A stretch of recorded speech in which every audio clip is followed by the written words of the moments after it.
Tes, tes. Apakah suara saya terdengar?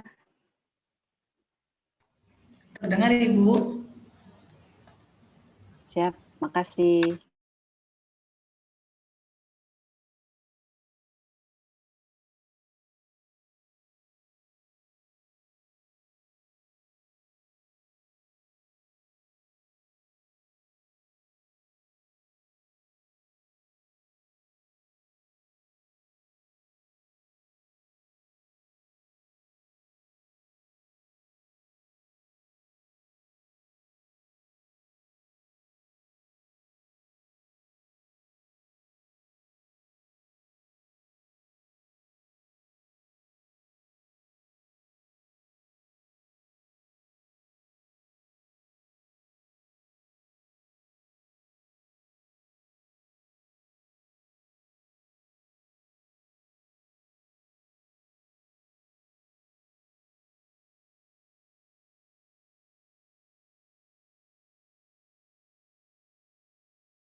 Hai Samsuk.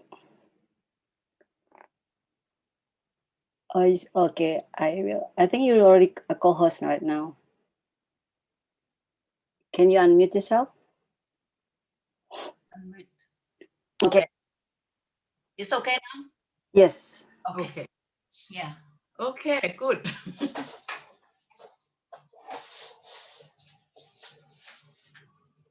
Yeah, when how to use the PowerPoint? PowerPoint, they will let you share the screen. Oh, okay. And so you share the screen, and so you put your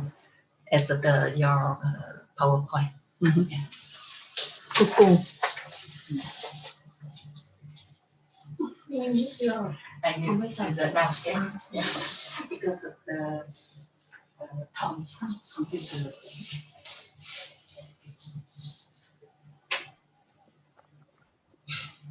Apakah bisa dimulai sekarang atau bagaimana? Panitia? Oke. Kak, Dimulai. ya udah. Dimulai Bu Sati ya. Yep.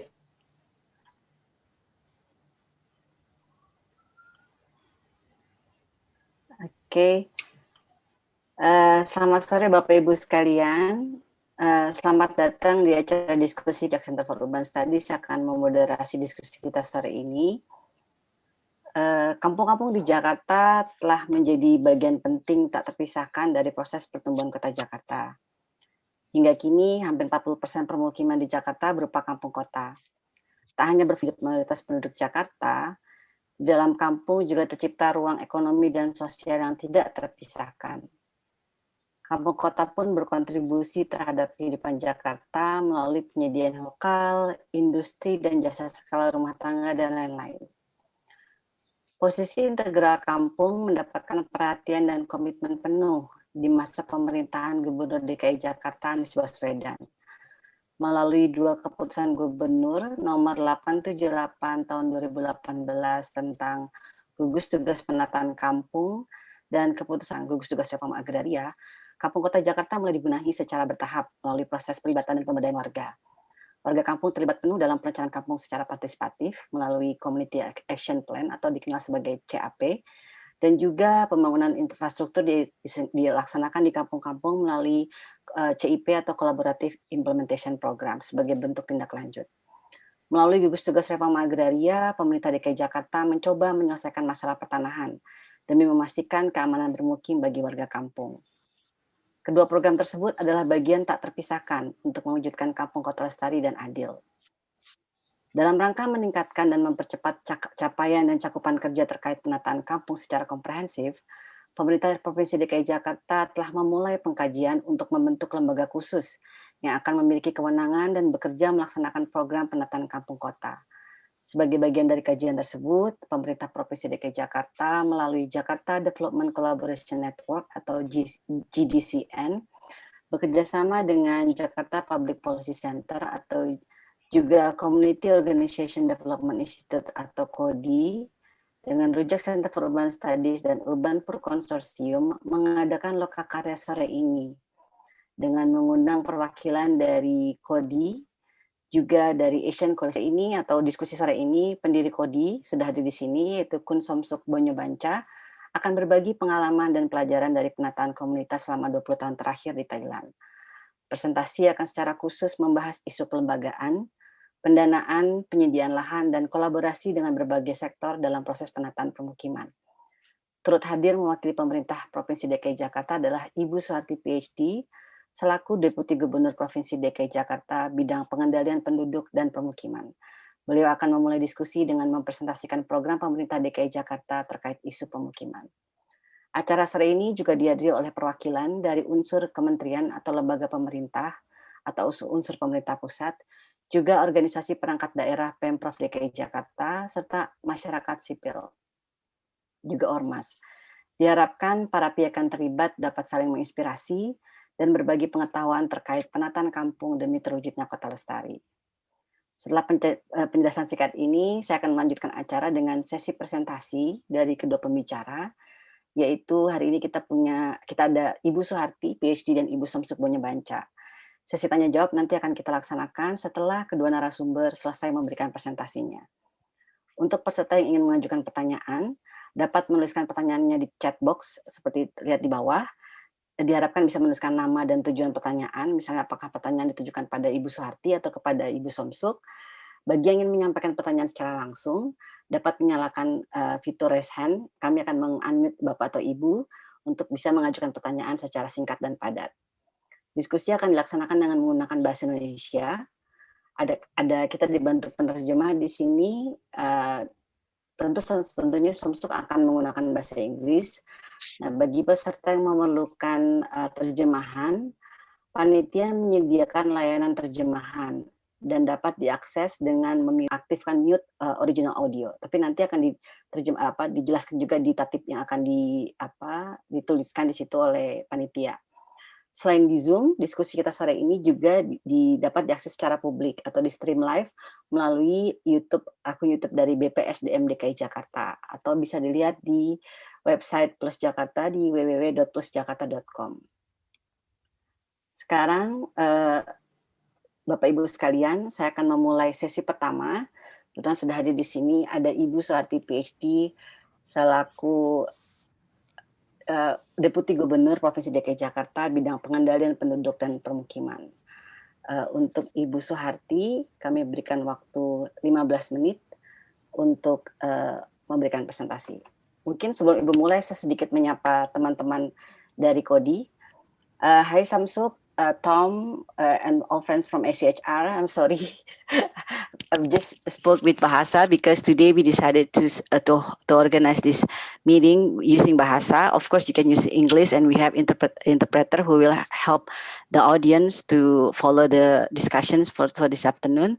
So I just explain about the objective of this meeting, which we had you from Kodi and ACHR to share together, to discuss together about the experiences of Kodi, to organize and then to implement the community upgrading in Thailand for the past 20 years.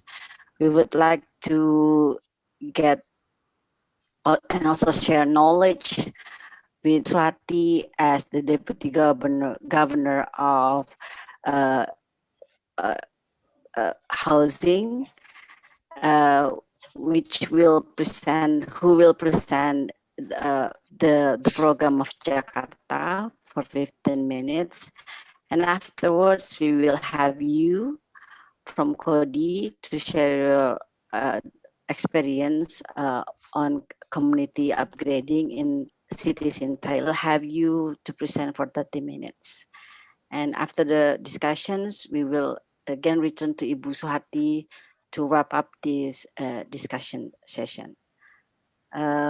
Oke, saya rasa bisa kita mulai. Mungkin Ibu Suharti selaku perwakilan dari pemerintah Provinsi DKI Jakarta bisa sekaligus membuka. Ya, terima kasih Bu Dian. Welcome Bu Samsuk Punya Banca, and thank you for accepting our request for you to share your experience, your knowledge in the managing Kodi and implementing the programs in Thailand. Dan terima kasih semua Bapak Ibu yang hadir pada pertemuan siang ini. Ada dari kementerian dan lembaga pusat. Saya lihat ada Bapak Direktur Layanan Pusat Pengelolaan Dana, ada Pak Direktur Sistem dan Strategi Penyelenggaraan Perumahan, Dirjen Cipta Karya, Kementerian PUPR, Pak Edward Abdurrahman, ada juga Direktur Penertiban Pemanfaatan Ruang, ada Pak Dr. Andi Renat, DKI Jakarta, para perwakilan organisasi masyarakat sipil. Saya lihat juga ada dari Asian Coalition for Housing Right, ada Pak Thomas di situ. Kemudian juga ada dari Community Architect Network.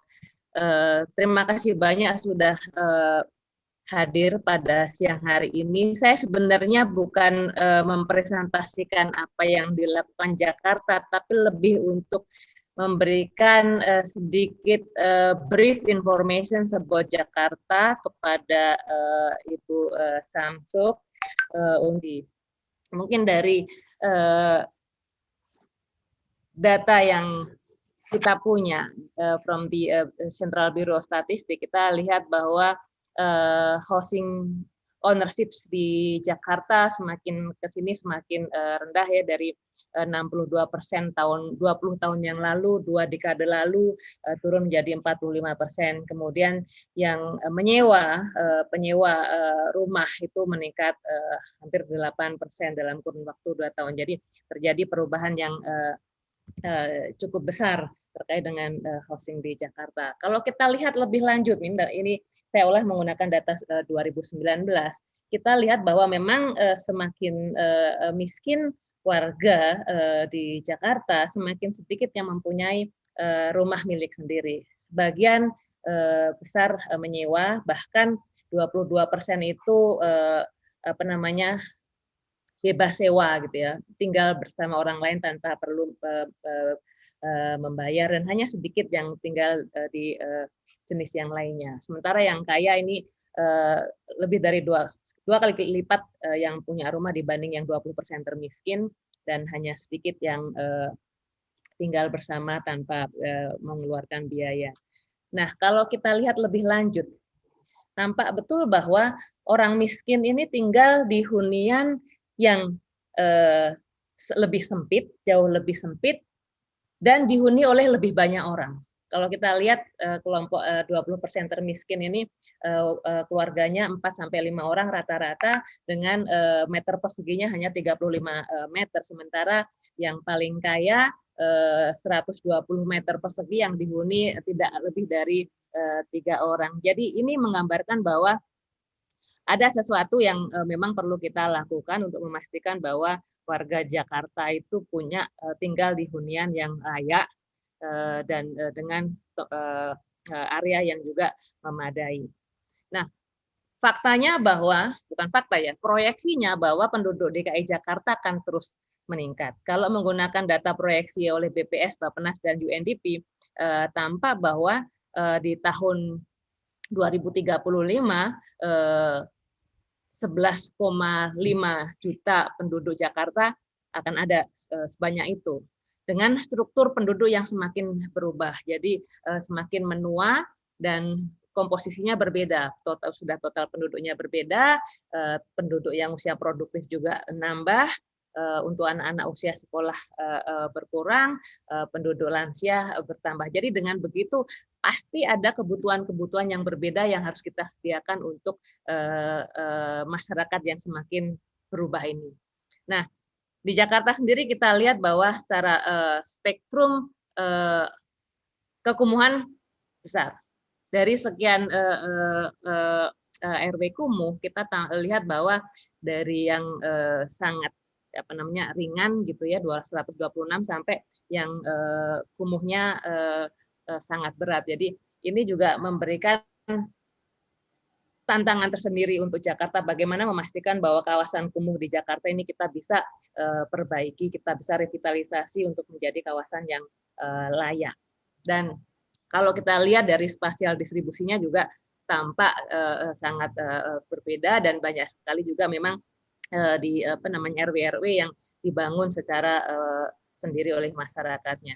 Kalau kita lihat data Susnas juga tampak memang 74% rumah di Jakarta itu dibangun yang beli pada developers itu hanya 7,5%, beli dari pihak lain yang bukan developers 18%. Jadi tampak memang yang rata-rata dibangun sendiri oleh warga, dan kita tahu kalau sudah membangun sendiri umumnya bukan yang bangunan yang tinggi ya, tetapi memang bantuan. Fakta lagi bahwa dari hasil studi yang dilakukan oleh Bank Dunia, maaf ini masih draft tapi sudah dirilis ya kemarin, program yang dilaksanakan di Jakarta beberapa waktu terakhir untuk Rusunawa dinilai tidak cost efektif gitu. Jadi lebih tidak cost efektif dibanding program-program lain yang dikeluarkan oleh pemerintah juga, dan ini memberikan tantangan yang lebih berbeda juga, bagaimana kita bisa kemudian membuat program-program yang lebih cost efektif, dan tentunya dengan situasi yang seperti sekarang financing burden itu menjadi penting untuk kita pertimbangkan. Nah, Jakarta, Bu Samsuk, kita punya program untuk community based development di Jakarta.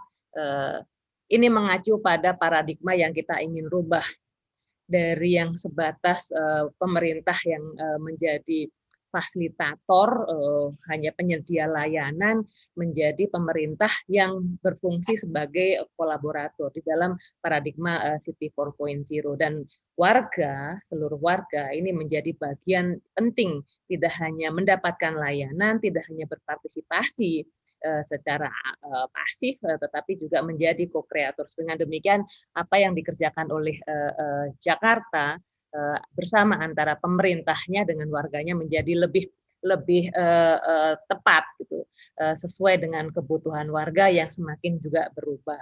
Dan tujuan dari pemberdayaan masyarakat terkait dengan housing ini adalah untuk memastikan bahwa kita mempunyai kualitas hunian kawasan yang lebih baik, yang terintegrasi dan inklusif tentunya, karena kita harapkannya semua warga dengan latar belakang apapun bisa mendapatkan hunian yang layak dan tentunya dengan secara berkesinambungan, berkelanjutan. Dan ini yang kita harapkan terjadi, bahwa selain improvement di dalam hal bangunannya itu sendiri, tetapi kita juga ingin memastikan bahwa sosial budaya di dalam masyarakatnya juga ikut tumbuh, ikut berkembang, mengarah kepada kemajuan, dan lebih lanjut lagi juga secara ekonomi juga membaik. Jadi dengan berbagai macam dimensi ini kita harapkan warga Jakarta bisa mendapatkan kehidupan yang jauh lebih baik lagi. Dan ini yang dikerjakan, pendekatan yang dikerjakan dari mulai Community Action Plan, sini teman-teman dari Rujak ini yang dan organisasi masyarakat di Jakarta ini saya lihat juga ada Mas Kukun di situ dan teman-teman lain ini yang membantu terus pemerintah DKI untuk memastikan bahwa apa yang kita kerjakan itu bagus, selaras dengan kebutuhan masyarakat dan mengedepankan pada hak warga. Tentunya dengan terus memperhatikan regulasi yang ada. Jadi diskusi yang dilakukan ini secara komprehensif, memastikan dari segala sudut pandang itu diperhatikan. Dan harapannya dengan adanya perencanaan yang dibangun bersama, diformulasikan bersama, kemudian pelaksanaannya juga dilakukan secara kolaboratif, ini menjadi sesuatu yang jauh lebih baik lagi ke depan. Dan berikutnya ini seperti yang tadi disampaikan Mbak Dian, bahwa ada task force reformasi agraria yang kita bentuk untuk membantu Jakarta dalam melaksanakan semua program-program penanganan hunian di DKI Jakarta. Apa yang sudah kita kerjakan, program reguler tetap jalan untuk memperbaiki infrastruktur di lingkungan, dari mulai penyediaan area jalan, kemudian drainase, lighting, lampu jalan dan sebagainya, ini tetap kita jalankan tentunya, dan kita juga punya program kampung deret yang juga sudah berjalan dengan cukup baik, dan ini yang tadi saya sampaikan di awal, bagaimana program perencanaan penyusunan rencana aksi berbasis komunitas ini kita terus galakkan.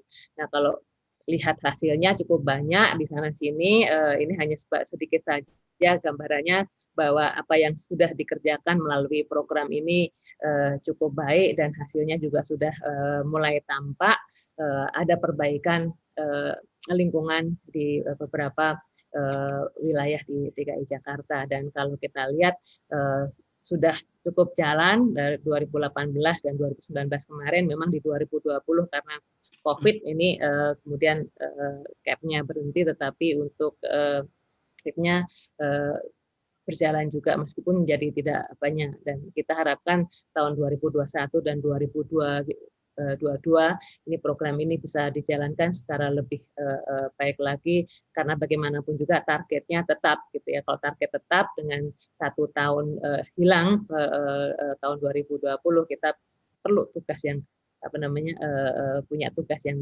berat untuk 2 tahun 2021 dan 2022. Dan ini untuk menjamin hunian yang dalam jangka panjang, kita tadi memastikan bahwa transport agraria ini bisa bekerja dengan lebih baik lagi.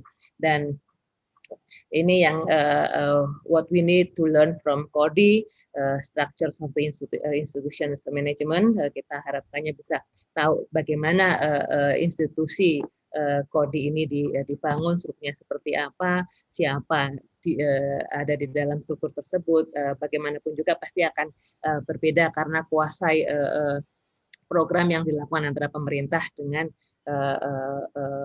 non-government, dan secara financing juga kita ingin belajar bagaimana pembiayaannya. Apakah juga ada dukungan-dukungan dari pihak lain bukan hanya dari government tetapi juga dari institusi keuangan atau bahkan dari bisnis entitas bisnis. Kemudian kami juga perlu belajar bagaimana apa saja tantangan-tantangan yang dihadapi sampai pada apakah diperlukan regulasi-regulasi baru atau bahkan diregulasi di dalam pelaksanaannya, karena kalau untuk konteks di Indonesia barangkali juga memang ada hal-hal yang mungkin perlu dilakukan adjustment regulasinya, tidak hanya di tingkat lokal, itu provincial level, but also at the national level mungkin itu perlu ada, dan tentunya the strategies how Kodi overcome the challenges that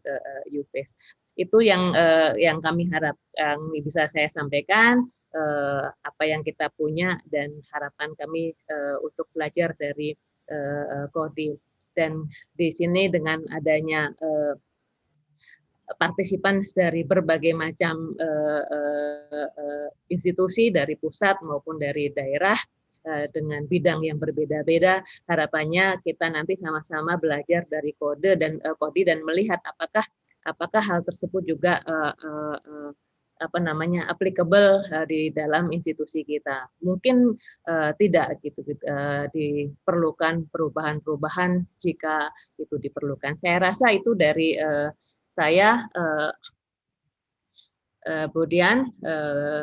Nanti kita dengarkan dari Kodi, dan saya juga mengundang teman-teman semua untuk menggali lebih banyak supaya kita bisa mendapatkan pembelajaran yang lebih banyak lagi, dan nantinya ke depan saya berharap sih kita bisa membuat seperti workshop gitu dari pengalaman yang kita peroleh hari ini untuk kemudian kita internalisasi di dalam konteks Jakarta, dan bagaimana kita bisa mengadopsi hal-hal yang kita anggap bisa diadopsi untuk Jakarta di dalam pelaksanaan program ke depan. Demikian, terima kasih banyak.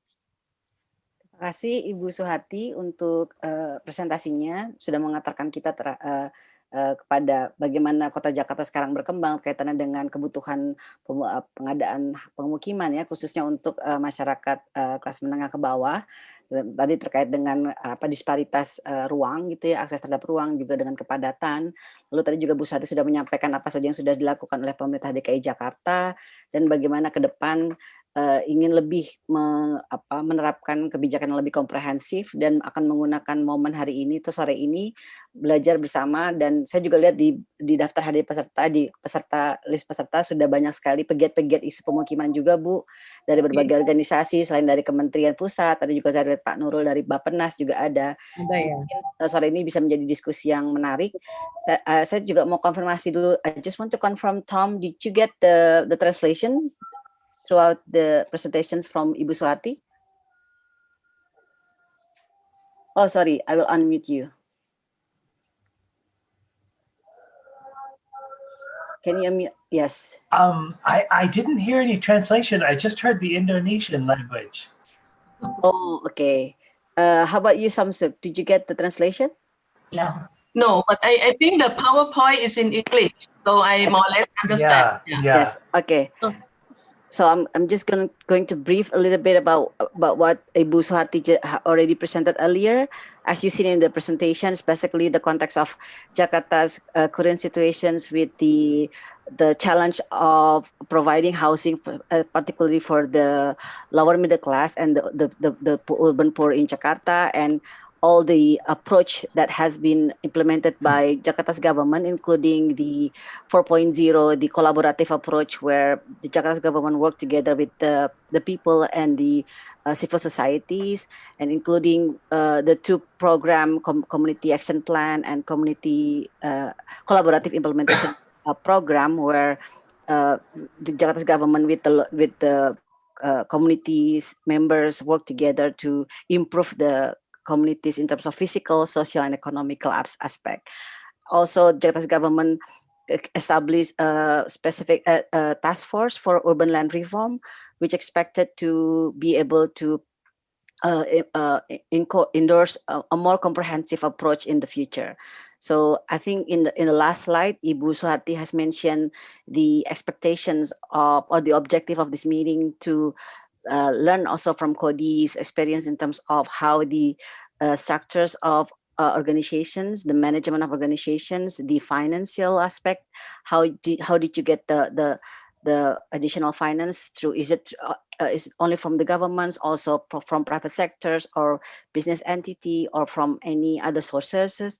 But also, we would like to have, we would like you to also to share the challenges that you had for the past 20 years and the way you overcome the challenges.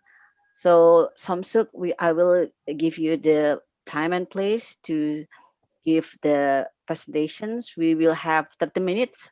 So Noras, you have plenty of time to share with us. And we have a lot of participants coming from different backgrounds, central governments, local governments, civil society, which hopefully we can also have a very, very fruitful discussion this afternoon. First one. Okay, thank you very much, Diane. And Lucia, and also Jakarta Municipality. It's a great honor and a very good opportunity to share with you on what we try to do. Actually, I learned a lot from Indonesia. Indonesia is my teacher, actually, to start the citywide upgrading in the Asia context, in Surabaya, and then it sort of expand to many other cities. Only we need another stage of what we call slum upgrading. Not only the first stage of the infrastructure, but it should involve in the reconstruction or land tenure security and the change of the whole community. Anyway, that's what we try to do here in Cody. Do you see the screen? Yes, we can see the screen. Okay. Anyway, I'm not going to talk about problems a lot because we are more solution-oriented people. But just want to say a few words that the situation of bad quality of kampung or slum happened because we haven't found sufficiently the solution. And actually, to find solution to solve this problem is not difficult. Only we tend to ignore the potential of this housing system that already exists, and then we focus on the new ones by the new actor, by the new system, which do not fit the people here. Yeah.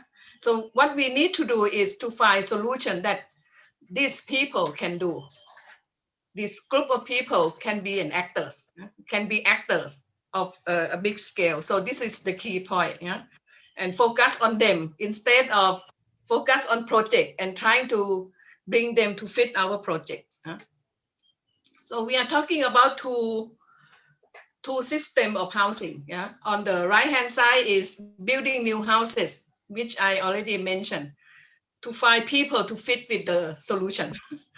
So you have 3,000 towers. You have the private sector driven and other kind of ready-made construction, and then trying to get the people to live there, and they couldn't. So they continue to live in the kampung or the slums.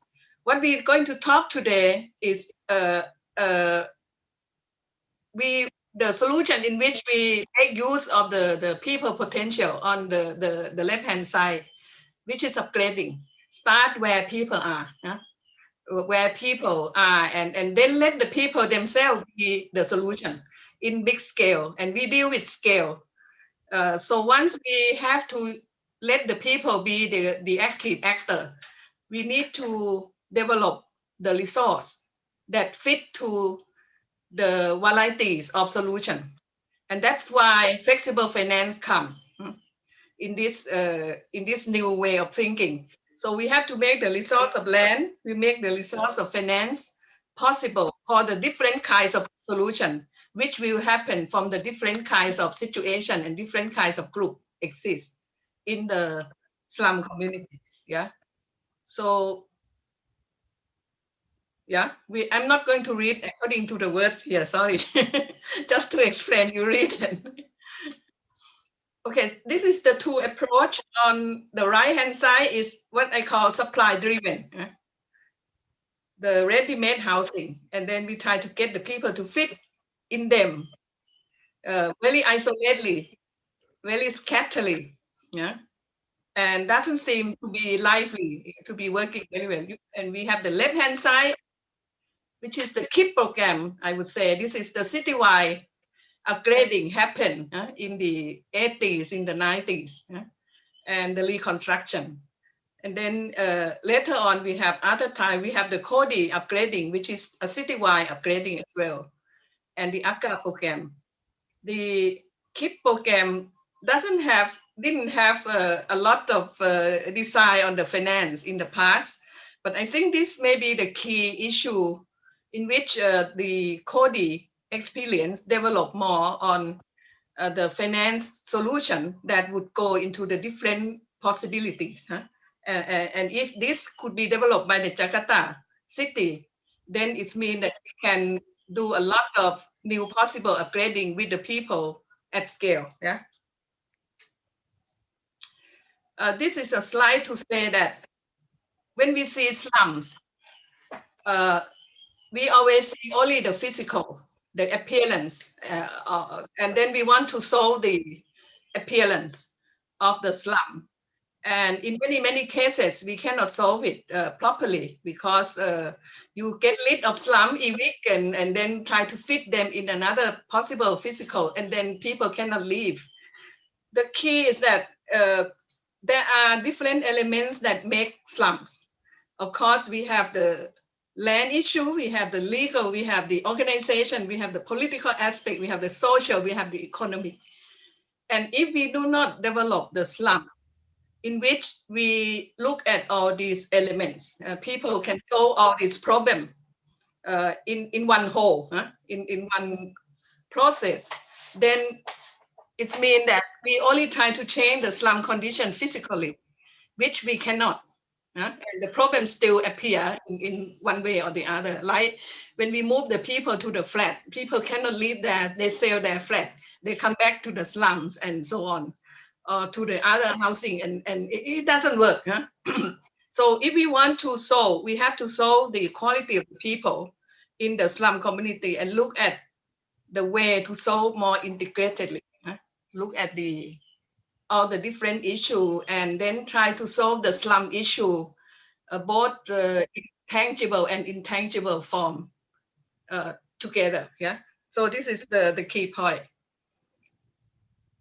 And institutionalization of this slum upgrading is quite important, like the CODI process, because it's a system change. It's the way to make a big scale. We don't want only project-oriented approach. We want to make a system change. We want a scale. We want a way to get the financial resource to flow so that people can solve in a big way, and in every city as much as possible. In the case of Jakarta, if you can solve Jakarta, you can solve every city in Indonesia, I believe. And being institutionalized, it's something very important to be an umbrella to formalize many other informal things that exist in our informal communities. So once you formalize this development, other things will start being formalized. So we adjust the formal and the informal system to be more friendly and go together. So, and it means that our other system can be reformed more for the benefit of the people in the big scale, not only the upper layer. The system of CODI, of institutionalized, if we see what institutionalized of this kind of slum upgrading institution means, you have the institution like A, which I would say today, the municipality of Jakarta may be this A. The ministry is A, which means you have the hierarchical system, director, deputy director, head of department, and such, which we call vertical structure. So this vertical structure is quite difficult to manage, the people-driven approach. The CODI system is type B, which I call semi-independent. We get the money from the government, and then community is the actor. So you let the people be the actor, working with the civil society, working with professional, working with municipalities. So you allow the freedom to go in big scale. So the institution of CODI has to be more flexible. And in our case, we call it public organization. So the public organization managed by the board from different institutions, government, community, professionals, sitting together as co-creating a process. All the NGO always prefer C, which is something independent outside of the government system. And this C is very good because you have a lot of independency, but you cannot multiply. You get stuck with the finance, you get stuck with the expansion of the process. We cannot change the system directly. So the challenge is on this B approach, which is what CODI is playing at the moment. And I think it's quite significant because the B approach can allow a lot of freedom to the C, to the C groups, which is NGO, civil society and community network, whatever. So this should go together. So I think the institution like CODI or what you're going to set up under the Jakarta municipality, the kind of institution of this type is quite important. So consider this as one key aspect. If you set it up like A, it's very difficult because you have bosses and you have to follow the vertical lines. And once the politician who comes sitting on top of you say this, you cannot say that, very difficult. But here you can have more flexibility in the institutional arrangement. So this is number one. And here is CODI. CODI actually is a national institution under Ministry of Social Development and Human Security, which manage housing development of the country, okay? So we have the National Housing Authority also under this ministry, but CODI is a public organization. And what's very important is that CODI has its own development fund, about $200 million. Not so much compared with the Indonesia side. This could be a Jakarta fund already, but in our case, it's national. And I believe that we don't need a lot of money there. We have some money, which is enough to let the development process go. And then you deal with the bank. You see the yellow color, which is a bank. We give loans, we give subsidy to the group on the left-hand side, housing co-op, community network, saving group, whatever. So they can do the housing development projects.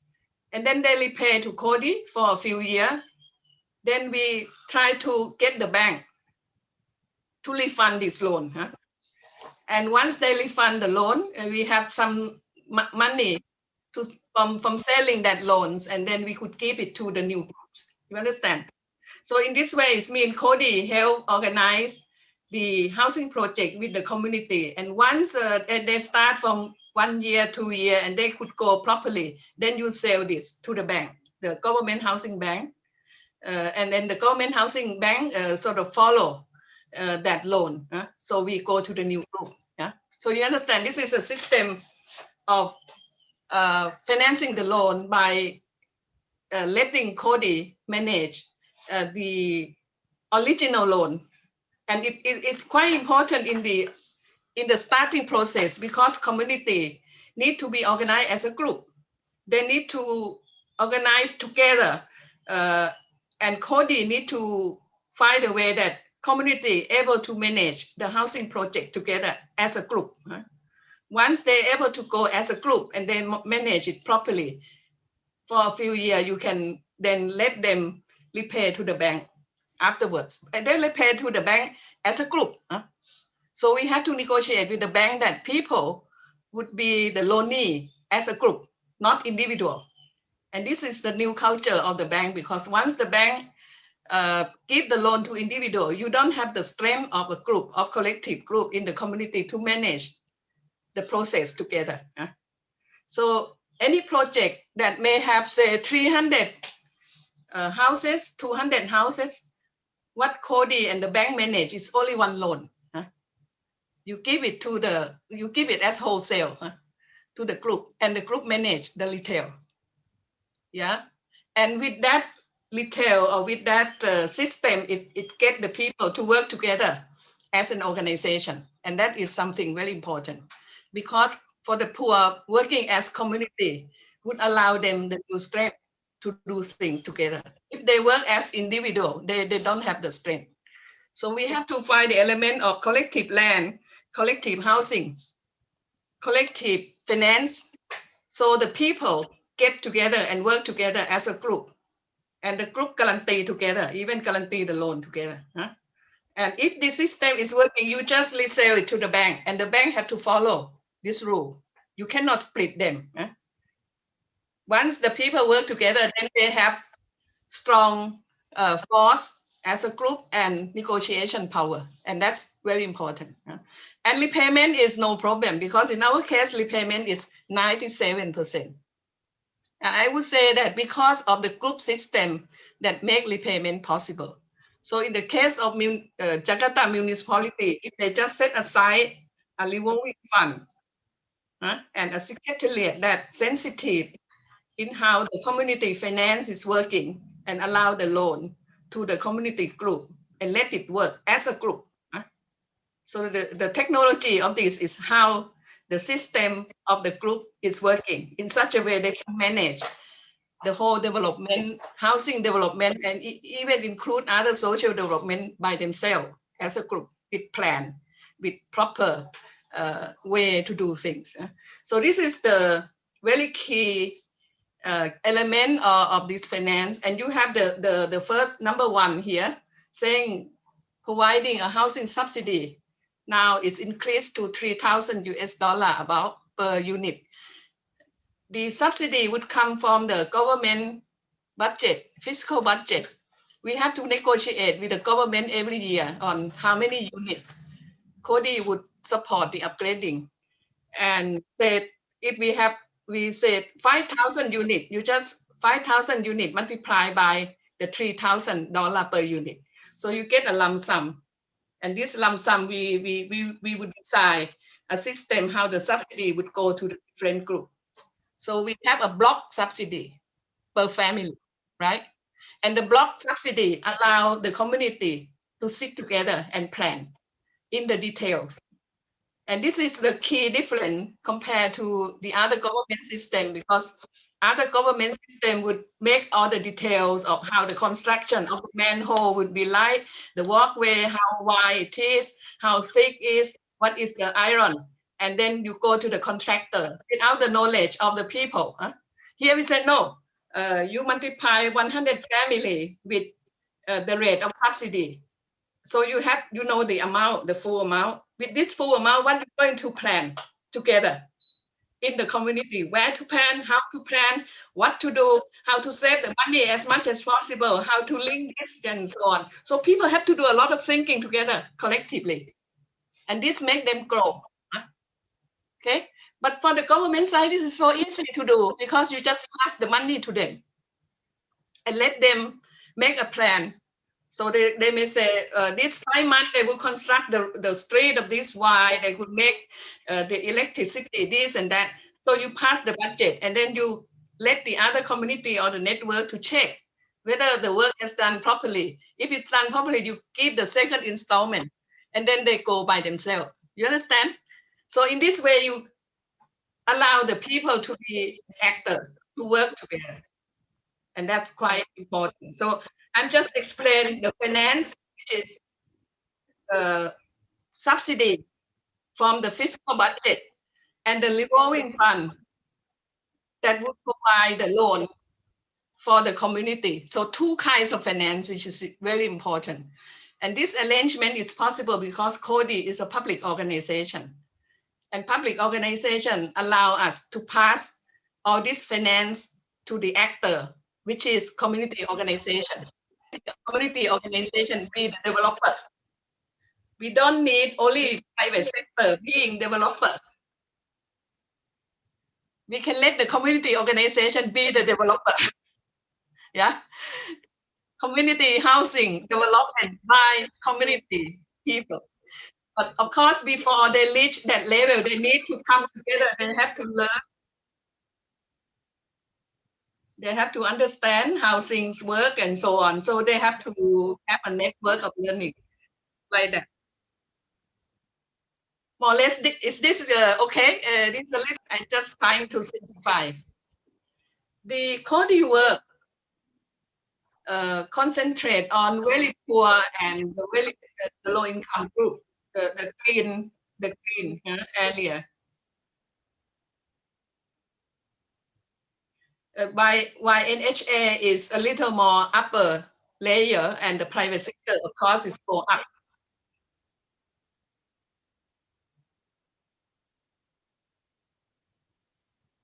You see the picture on the left-hand side. The former picture was the former slum, and it changed to be once you can secure the land, people lease it as a group and organize as a cooperative and repay every month. Yeah, and do it properly. Yeah, this is in Chantaburi, which is another citywide upgrading. So how to change community? On the left-hand side, the problem. Problem of community is no confidence, no money, no information, no knowledge, no power, no plan. Okay, and these are the slum conditions. So on the right-hand side, these are the upgraded solution. Get the community to do it. No confidence, means you have to get together, work together, build capacity, build collective confidence. Right? No money, you start saving, build a community fund. Huh? You don't have information, you survey. We do the mapping. We get the information and we understand how many of us, what to do, why, and what is the income, what is the expense. You just do it. So the right-hand side is the work we're supposed to do. And it's not difficult at all to do this work in which they are the key actors. And in this, the work we are talking about is a citywide approach. So the number of the poor and the cities are the actual demand-led implementing scale. Okay?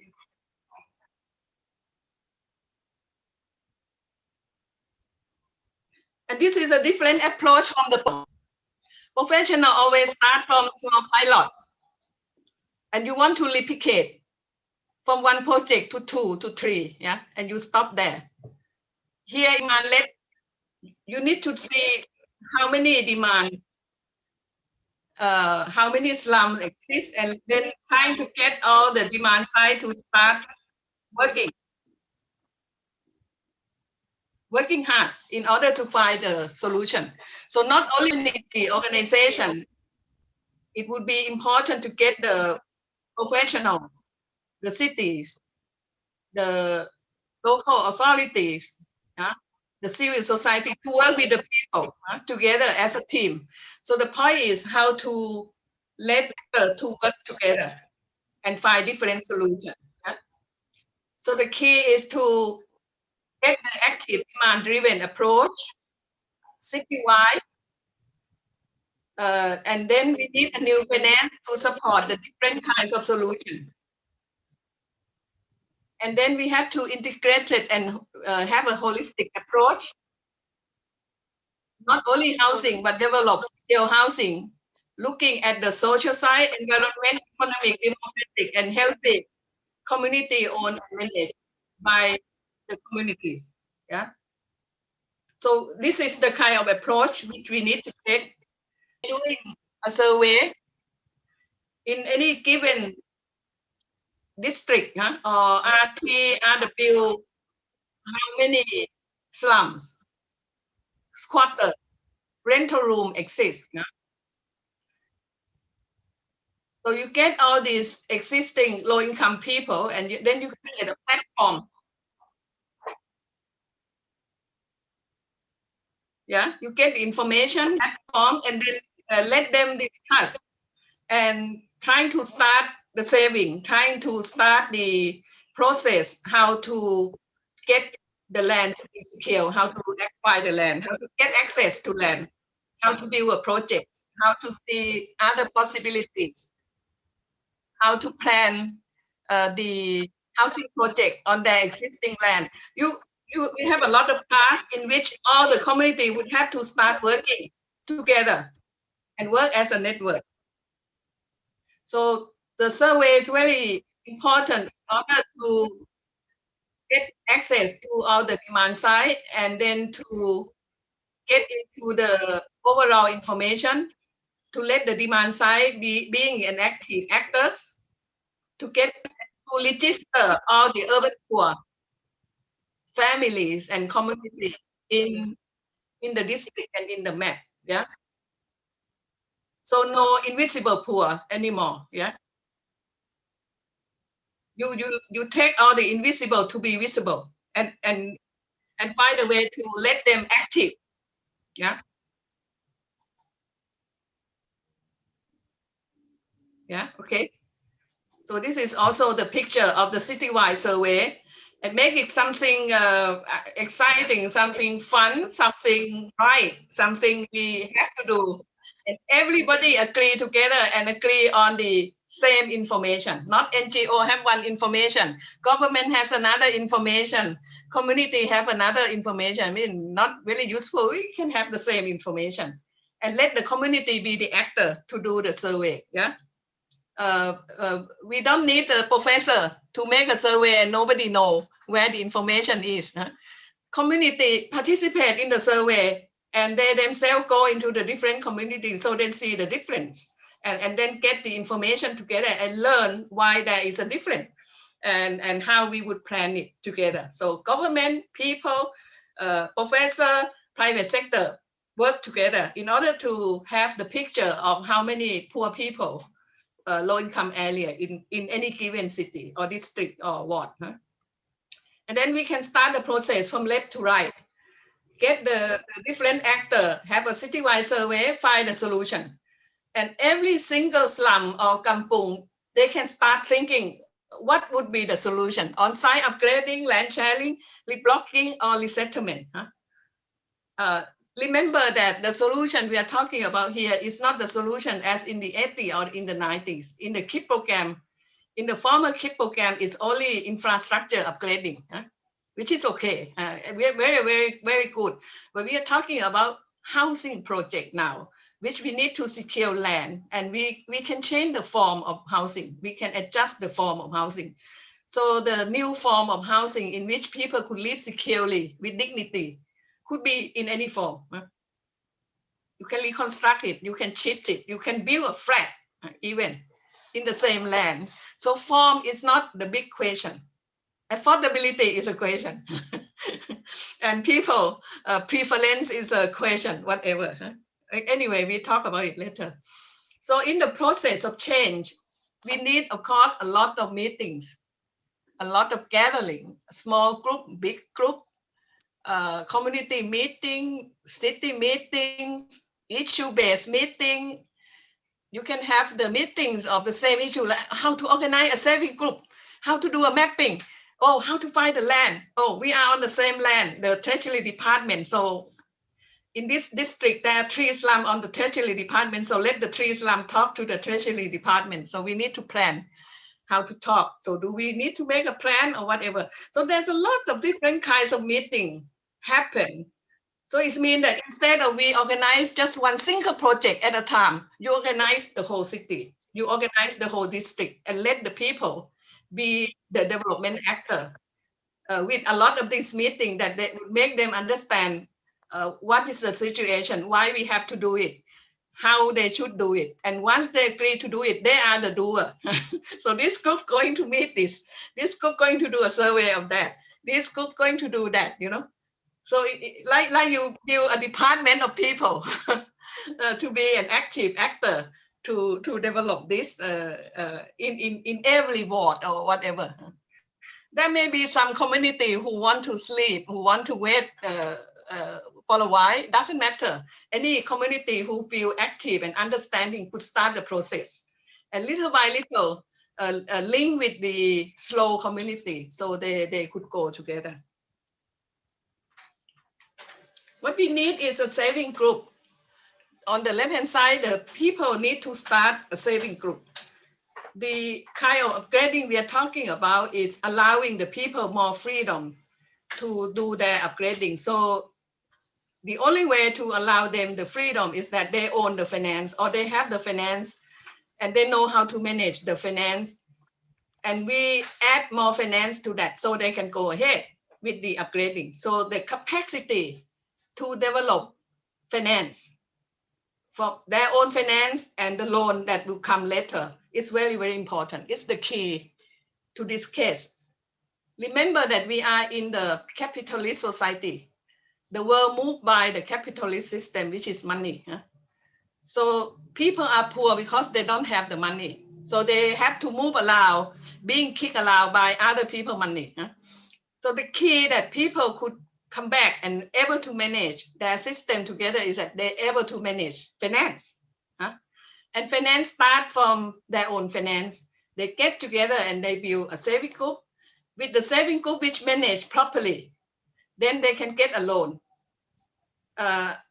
Getting a loan is just like the rich people getting a loan because they can start repaying for 20 years or whatever.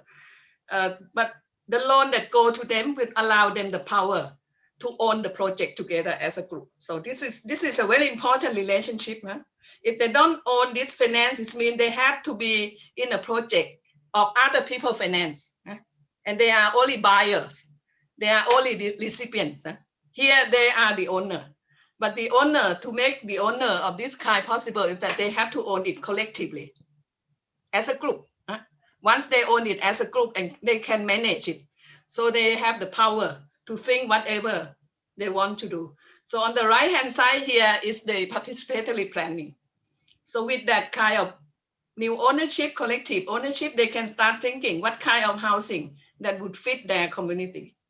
And this participatory planning is so important. It's unlocking what the poor people want to have, want to do, and able to do together as a group to develop the housing, the new housing.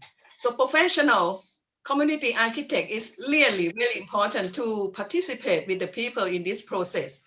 So the knowledge of planning, how to do a good planning, how to do a good people planning would be understood and put together the two kinds of knowledge, the knowledge from professional and the knowledge of the people together to build a new housing system owned by the people. Yeah. So again, I'm just trying to touch the finance. So CODI fund would go to the community organization, housing cooperatives. People have to organize as a co-op.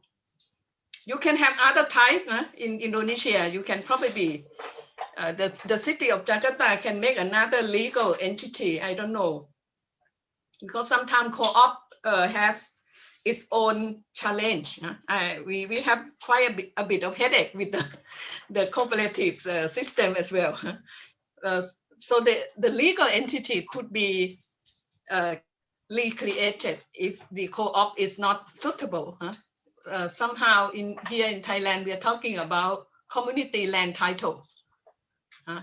If the government say make the law that this is a kind of a government land and housing project where they own it as a group, then it could be okay as well. Yeah, but co-op already exists and has this legal entity as a collective system that people could be the owner of the project as a group.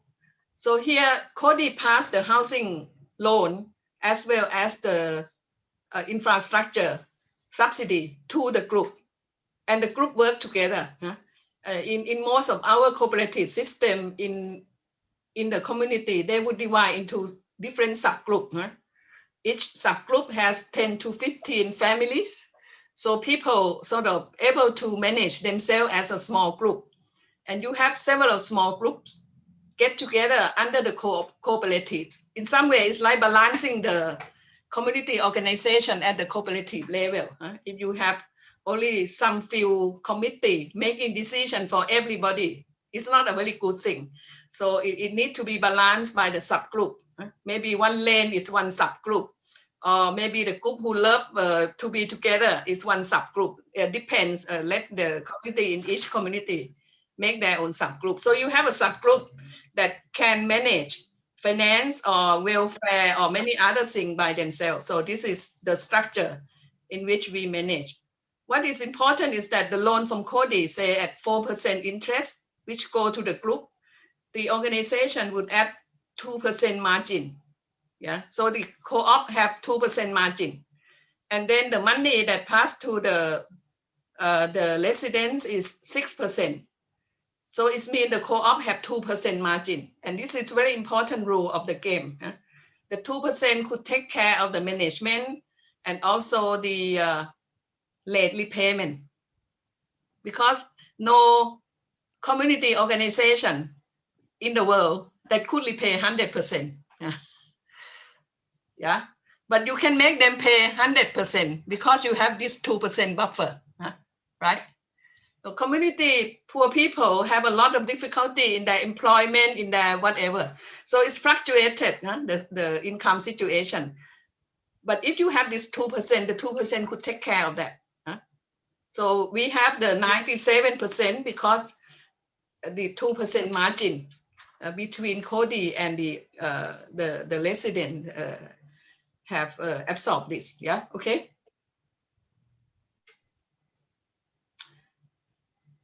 This is just the picture of the participatory upgrading planning with the community. So let the community be the planner, let the community be the actors, and through the process, little by little, you organize them as an organization or as a cooperative, and see how they would manage the different tasks follow. Yeah. And these are the alternatives of the upgrading. I would call it a modern upgrading. In the upgrading of the 80s and the 90s is just the infrastructure upgrading. But the upgrading of the new type means once we secure the land, we can reblock it. Like on the left-hand side, reblock could be in different shape, or you reconstruct the whole thing, like in the middle, the upper picture here. This is the former slums. You demolish them all, you reconstruct them all. Like this is the picture, no? And then after you reconstruct it, look like this. Same community, right? But change totally. Or you change the former slum and you make it into a land sharing like this. These are the slums, former slum. You make it a 2-story. You make a relocation like this, you move, this one need, well, it's a government land and you have to give it back to them. But they said, oh, you can move here. Okay, no problem. You move here. Relocation is also possible. Nearby relocation, far away relocation, or you develop the whole land. It means that a form of housing could be anything. No problem with the change of form. Like this, like land sharing from Yeah. this to this, yeah, and different type. This is the kind of housing that they make a survey of this small ward, and it's a lot of scattered poor people living like this as renter, as whatever. So the group of people get together and they purchase the land, which is around 5 kilometers further away from this ward. And then they rebuild it as a co-op, housing co-op here. They're all the poor, they're former renter. We found that the price they pay for this housing is cheaper than the rent, okay? And it happened in every project, which means that poor people could get secure housing. This is the project where they purchase the land, where they build the house, and the repayment of all that still cheaper than the rent they repay in the slum like this. And I think it's happened the same. It's going to be the same in Kampung. In the community close to the city center, people will have to pay quite high rent. In fact, if you find a proper housing arrangement, the housing expense can be cheaper than being renter, but it means they have to work together as a group, and there's a need for finance that would allow them the power to do it together as a group. This is a city of Chumphar where they saw all the 13 slums. From slum, it changed into a housing project like this. It's very, very interesting that the community together with the municipality, they themselves do the land expropriation. Yeah. So if we have this Agale Reform Department as partner, oh my goodness, we're going to solve so many problems together. So you're going to get the land easier. Here in this city, they have to survey all the vacant land available. And then they have to negotiate either government land or private. We give them the loan, okay? So you get the loan to purchase that land, and the land has to be under the cooperatives. And then you get a second loan to build the house together. So you get the land for the loan for the land and the loan for the housing, and maybe other loan afterwards. That's up to them. So this is what it operates. So you give the power of land expropriation to the group of people in the city where they work together, the city, the community, and the other. You look for land. Any land is secure. You make housing project, we give you the loan. Okay, so that's why the system is working. Just some example of the canal settlement. So here is the similar picture, is it, in the Jakarta, along the river in Jakarta. This is in Southeast Asia. And then here is the development. Those poor people housing project get together. Now, I think about 5,000 units have already been built in different design along this canal. We'll get much faster. We get another canal. What is another $3,000 for this extra project? So now you want to upgrade the canal, fine. Upgrade the canal, but upgrade the people also. So we change the people who live as squatter like this. You encroach the canal. Now they all move up to the land, and they all fix in this kind of housing. And no like this. And this is like here the reconstruction of the land behind the new hub, the new transport hub of Bangkok. They're under construction. So once the new hub is happened, they need to redevelop all this slum here.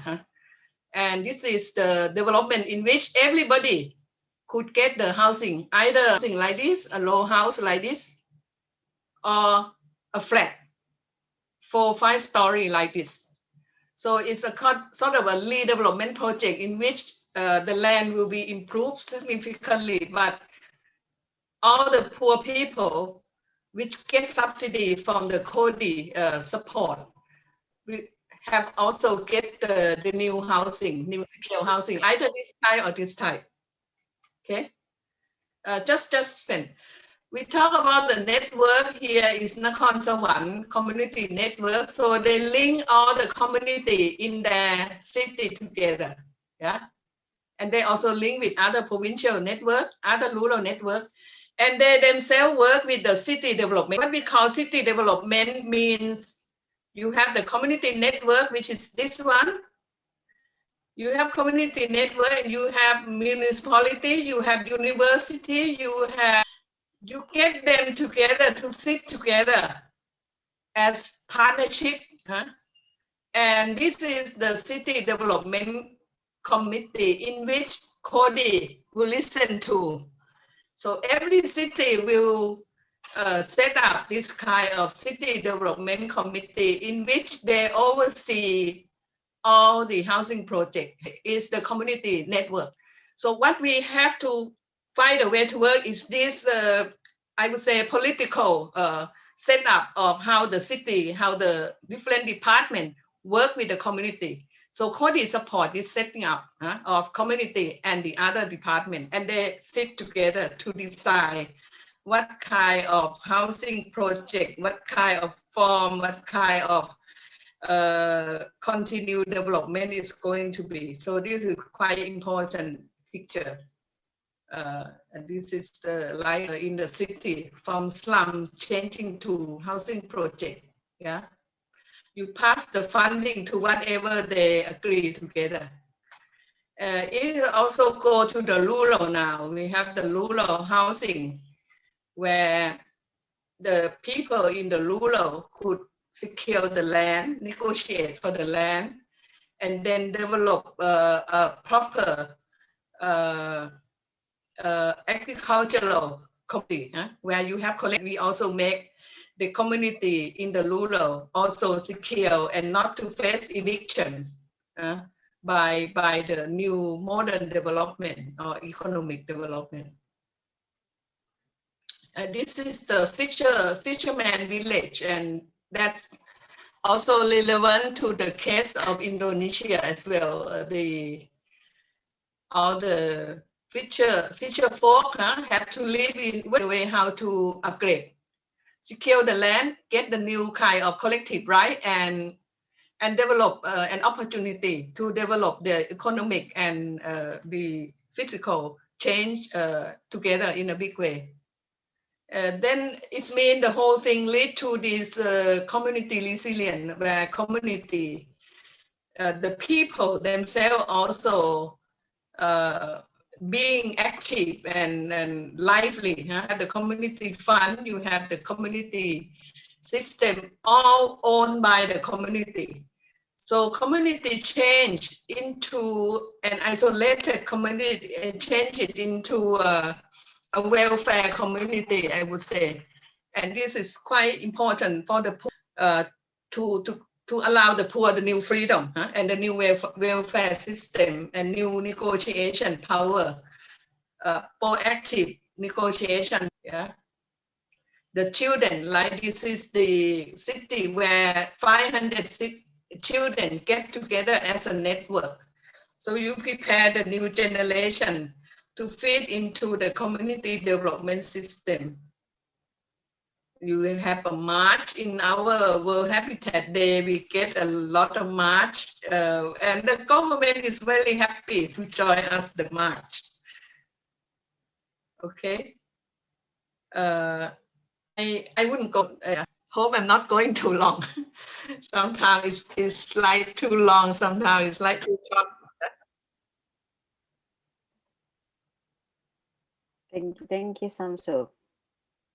Maybe you can post the last slide so we can have that as a good reminder for the lesson learned. Yes. So we have this between government and communities. The highest management committee of the board should come from all the stakeholders in the cities, and then the scaling up of the process. Believing co-productions, meaning believing stakeholders have their own contribution to the process. I think, thank you so much for sharing with us. I would like now to invite the participants to submit the questions. They can either write on direct questions directly to you and Ibu Suharti. Sekarang saya mengundang peserta Bapak Ibu sekalian, apabila ingin mengajukan pertanyaan, silahkan menuliskan pertanyaan di chat box atau bisa menyalakan fitur raise hand sehingga panitia bisa meng-unmute dari kepada Samsuk maupun Ibu Suharti secara singkat dan jelas. Tapi mungkin saya bisa mulai dulu dengan pertanyaan dari saya. Maybe Samsuk I can ask, right, while waiting from the participants' question. So you've said earlier about securing the land, right? And then start the program. But my question is how is the process? Meaning how you can provide the lands for the program, and what kind of ownership is it Is it always the people have to buy the land, kind of a semi-public institutions? What are the challenges to mediate a relationship between the communities and the government itself? So because they are coming from two different atmosphere, the informal and formal. So how do you how Cody mediate between these two? Maybe the two questions from me. Okay, thank you very much. A good question, because land is the key issue. Once you get land, you can start you can start the process. And I would say land in Jakarta and land in Bangkok is super headache. Is very, very difficult and very expensive. Anyway, so what we try to do is that number one, the Cody make an agreement with the different government organization. Well, I hear the voice also. So the government, we make agreement with the government organization who own the land. Some of the key government organizations agree with us. We have the MOU with them, like the Treasury Department, like the and with the citywide approach, we able to see the different land owners, either the public land, different public land ownership, or private sector. Okay.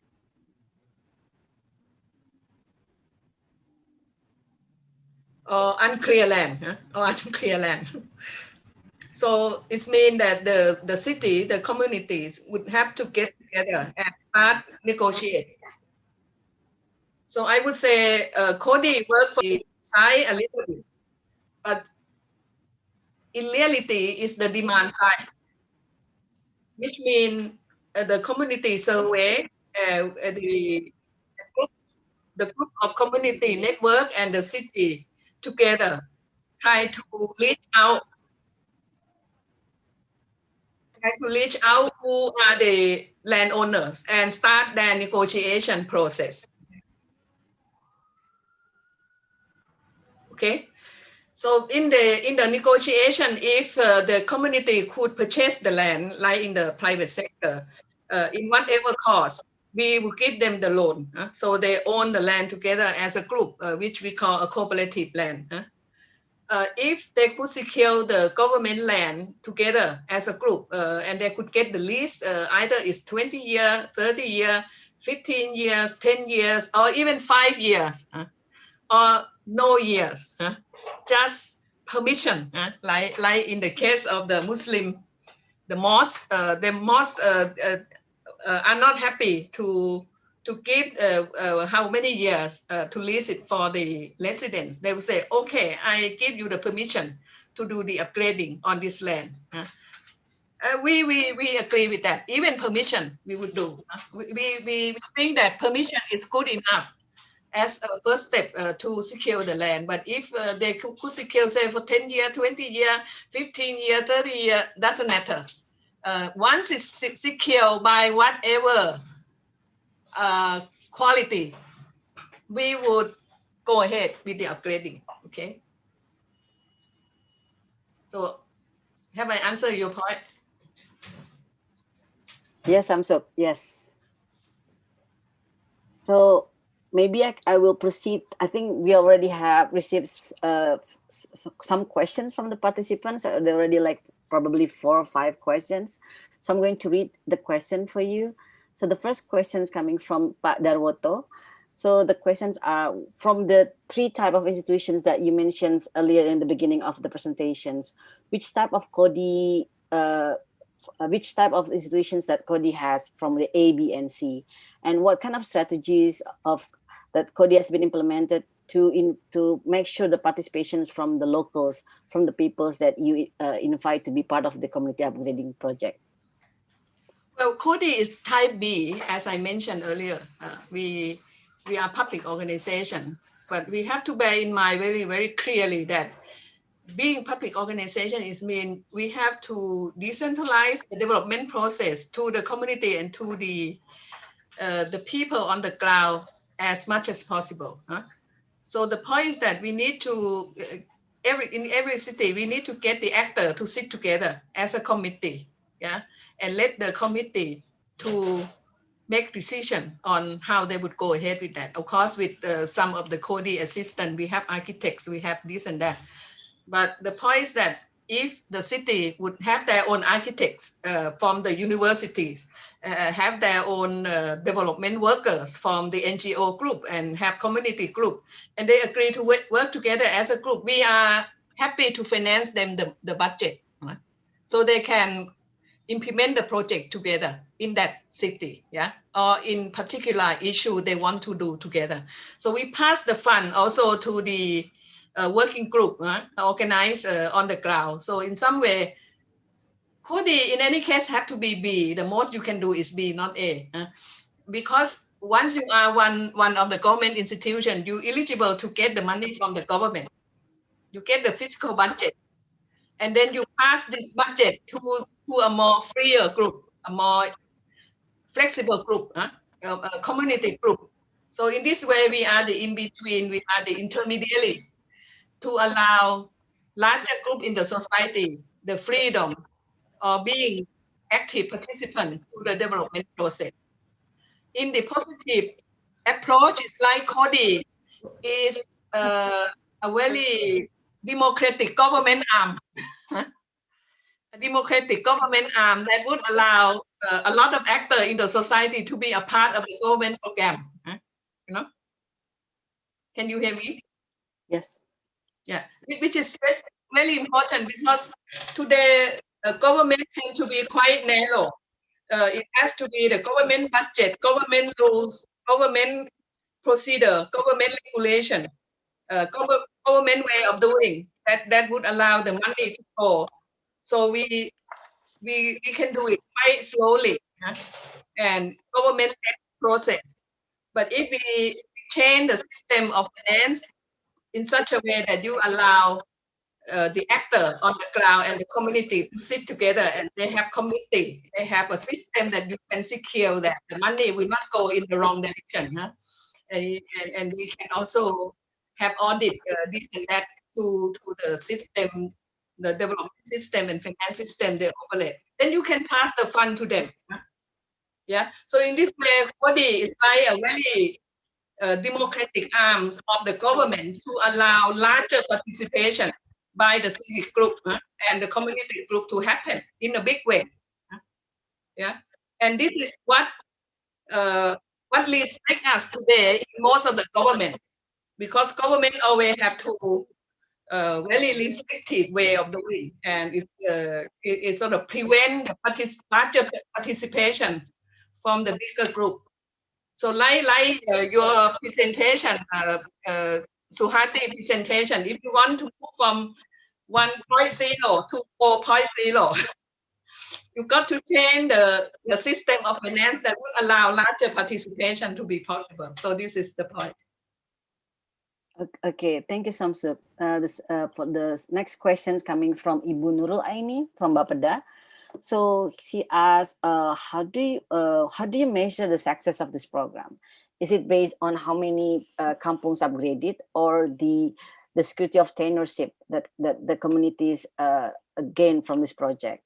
And how can you ensure the participation or the fulfillment of rights and obligations of the communities to the project? For example, if one of the community members be part of this project and they part of this land grant, they borrow the money from the Codis, and one of them decided to quit from the project and then move to other places, how the transfer of ownership of the lands happens? And then the second question is how Cody as an institutions ensure or preserve the social responsibility or collective responsibility of the members of the communities. For example, how do you make sure that the loan will be paid by the community members? Is there any experience of Cody in dealing with that? And how long usually takes for the community members to be able to repay the loan? Okay, the loan period is 15 years in the case of Cody. Now they're expanding to 20 years. Because it's a collective loan. So of course there are very late repayment or bad repayment or no repayment from some of the member. But because it's a collective loan which means that if some member are not paying properly and the group cannot repay to Cody, it means the group will not get the land. You will have a problem, and then many good members are not happy about that. The good member who repay properly will not feel happy with that, so they will find a way to fix the problems. And this is what we believe, that the problem of the member who have problems, like who cannot pay or who don't want to pay, can only be fixed by the community people. The community people know each other very well. So if they learn that this family cannot repay, the women can go there and understand the problem, why you are not paying. They understand very easily. And community, if they have a stake to repay together, they will find a way to fix it. And we found that they fix it quite well. There were cases where they said that if you don't repay, they will try to see what are your problems. What is your problem? You're not going to have enough income or whatever. So you have the community fund. You can give them the loan, or you can assist if somebody get accident. So how to help them to be okay again, So the group can assist that family, so that they come back to be a proper income earner again. So this is important, number one. Number two is that, so if the group cannot repay or don't want to repay, they can boycott the family. They can fix, maybe you live on the ground floor and the upper floor, the organization would lease it to somebody. So if you lease one floor, the money from the lease, from rent, can cover the repayment. Okay, that you can fix also. Or in the worst case, they don't want to repay. Somebody said that you just lock it. The community organization go to the house and lock it. Once you lock the unit, then the family feel very uncomfortable. Then they would have to negotiate. Community would find a way, and only community can deal with the bad repayment. If they deal with it as a group, there's so many tactics. I can write a book on that. But a community know how to do it, okay? Because you have a stake. Because if these 2-3 family don't pay, the community will not get full repayment. Then you have trouble. It means you cannot repay to the organization, and you're going to lose this land and housing project because you guarantee it together. So if you lost it, it's better that you deal with the problem case, and it's easier to deal. If you also help them solve the problem. Okay, so this is the repayment. On right transfer, there are cases where people resell the right. It happened, especially in the case where community organization is not strong enough. So there are projects that going very fast and so on. So community are not getting together very well. And because the cost of land and housing increase very much, once you develop it, you finish on day one, it may cost something like $10,000. So just next year, it's going to be $30,000. Okay. So the price go up very quickly, and then the market would like to come into the project. However, it's not very easy because it's a cooperative housing. Cooperative will slow down the buy off by the outsider because cooperative is the owner of the project. So if somebody want to sell their plot, you have to sell it to the cooperatives, and the cooperative will deal with the buyers. So in this way, you slow down the market interference into the area. And this is very important because any single housing development in our city imply the market interference. Market will come because market want cheap products to resell in a more expensive price. So you have to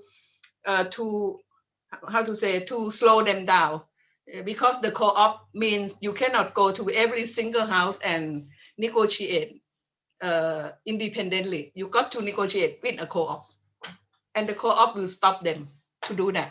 So this is the way to slow down as much as we can do. And land is collective, house is collective, the community as a whole is collective, and it's quite easy in the case of KIP. How do we measure the level of achievement? You can have a different level.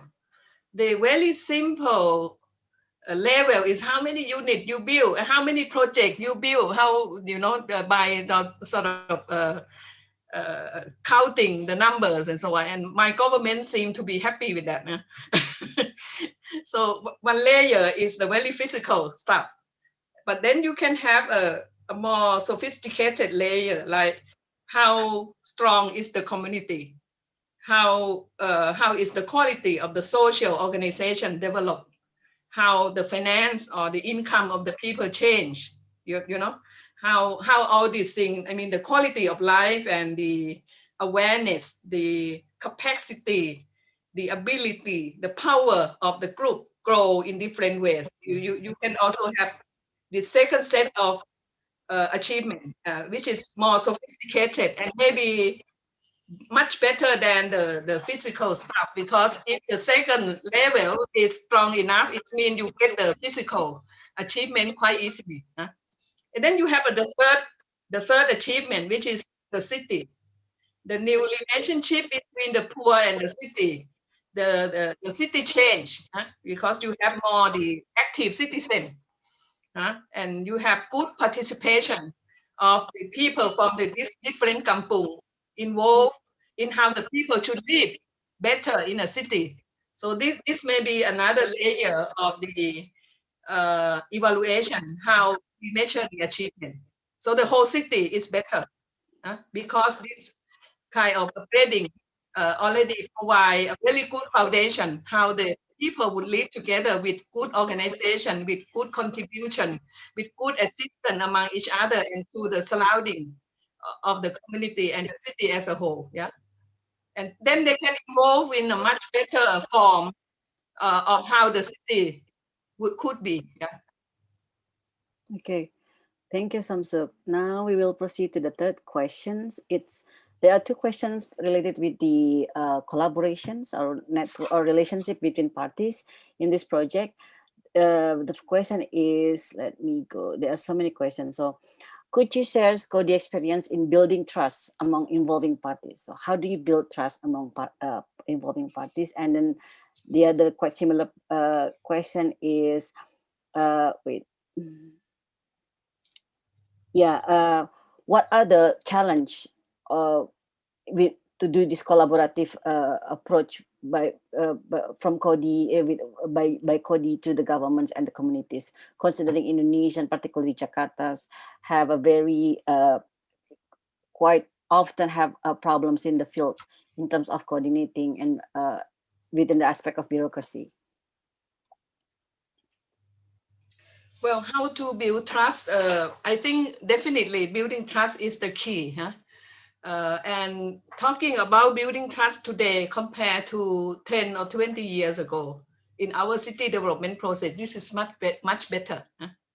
There is more positive atmosphere of this co-creation, co-production, joint process, building partnerships. I think the political climate of the modern society is a little more positive compared to the past 20 years ago. Yeah.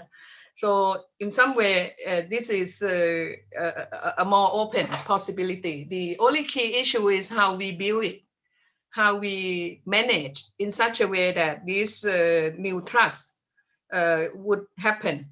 the key, in my opinion, as the person who worked a long time in the government and the people system, is that government haven't changed much.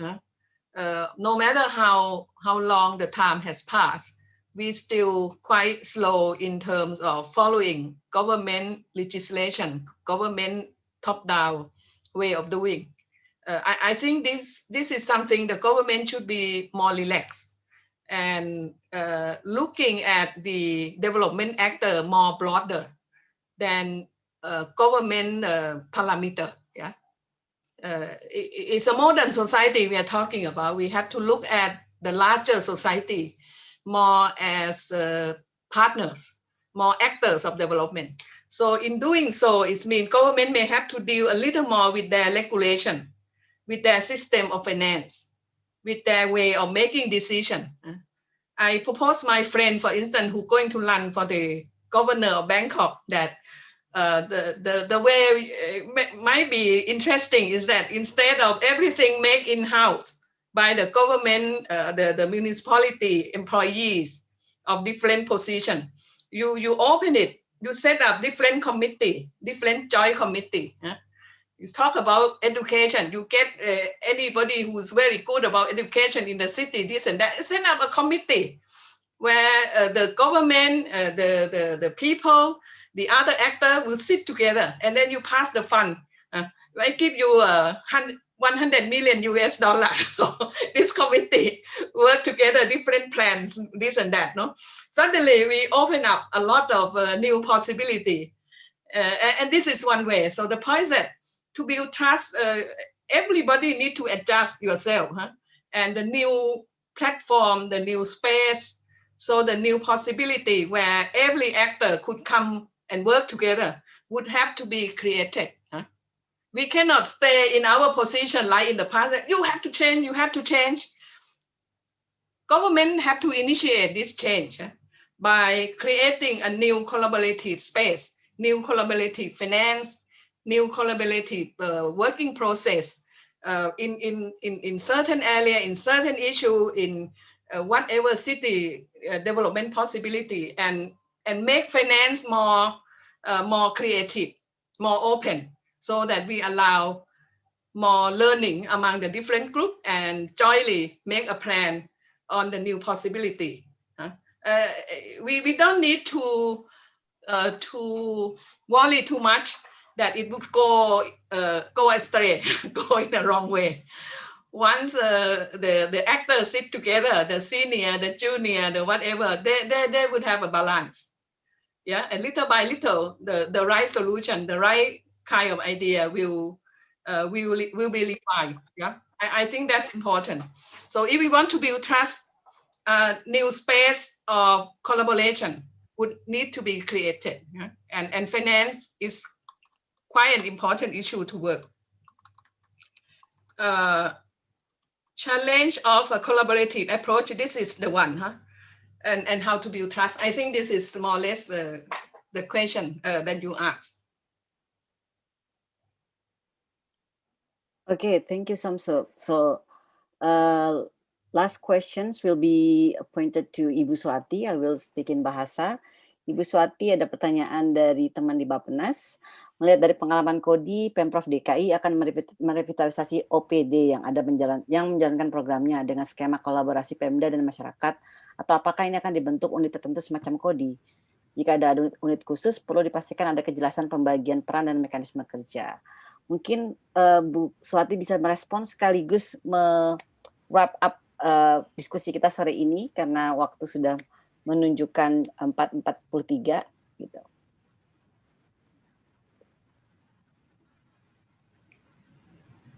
Okay, thank you, Bu Samsuk. Because at 5 p.m. I need to join a meeting together with the coordinating minister for the investment and Ministry of Health and also the Home Affairs to discuss about the COVID-19 management. So I'll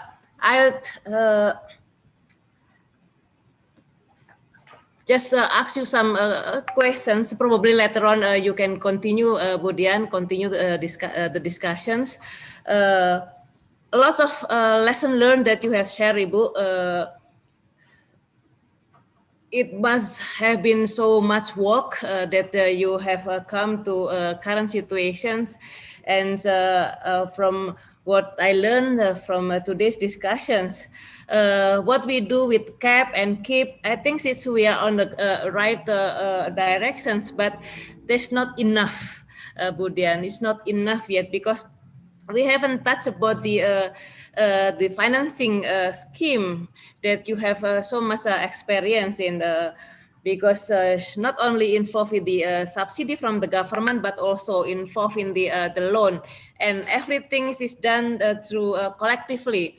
The collective land, the collective housing, the collective loans, and I think it's not very easy to do, but if we have the same commitment from the government and also from the community, I think it can be done.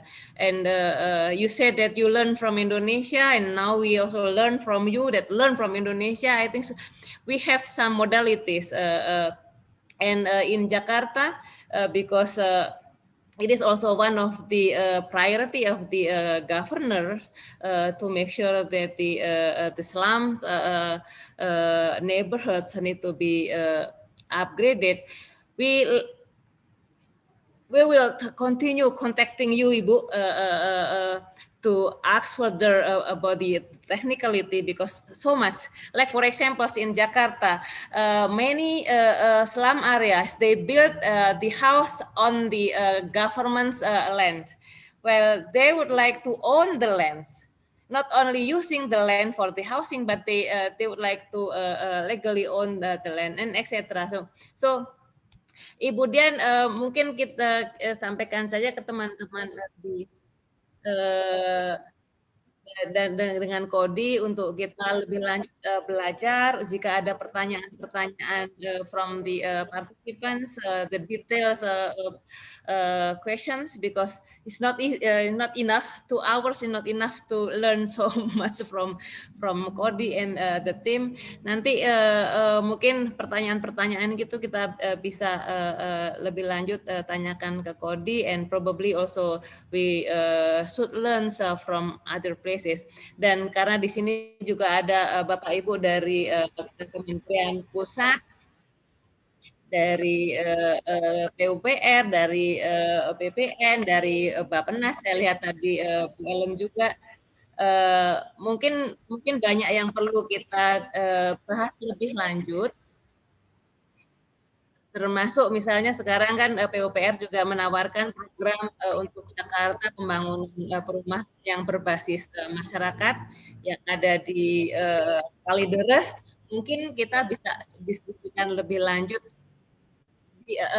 pendekatan-pendekatan yang akan dijalankan sehingga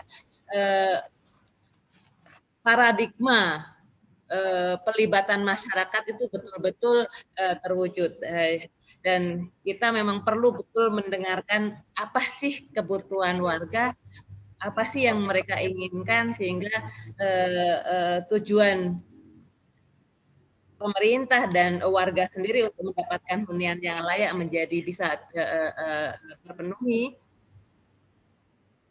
Dan ya Jakarta menjadi tempat yang lebih baik lagi tentunya terkait dengan penyediaan housing untuk warga. Itu saja Mbak Dian, and again thank you very much Mansuk for the very impressive presentations and the sharings of the knowledge and experience that you share to us to Jakarta, and also for others participants here from the central government and also from the community organizations. Thank you very much. Because I need to go to the next meeting. Very sorry to leave you sooner. Thank you. Makasih Bu Dian. Terima kasih Bu Suharti. Samsuk, Tom, and Min Chow, Nat, friends from SCHR. So Ibu Suharti has to leave earlier because he has another meeting at 5 with the Ministry of, I think, Investment. But she actually invite us to still to have continue, continue discussion probably for another 20 to 30 minutes, if it's okay with you, because we still have many questions from the audience. Okay, no problem. No problem. Okay, I will continue with the reading the questions from the participants, and also there are some participants who would like to ask you directly. So probably I will invite Pak Sandiawan. I will ask you to unmute now. Pak Sandiawan will like to ask addressing the question for you directly. Okay. Yeah. Hello, Samsuk. Hello. Nice to have you again and again, even through the virtual.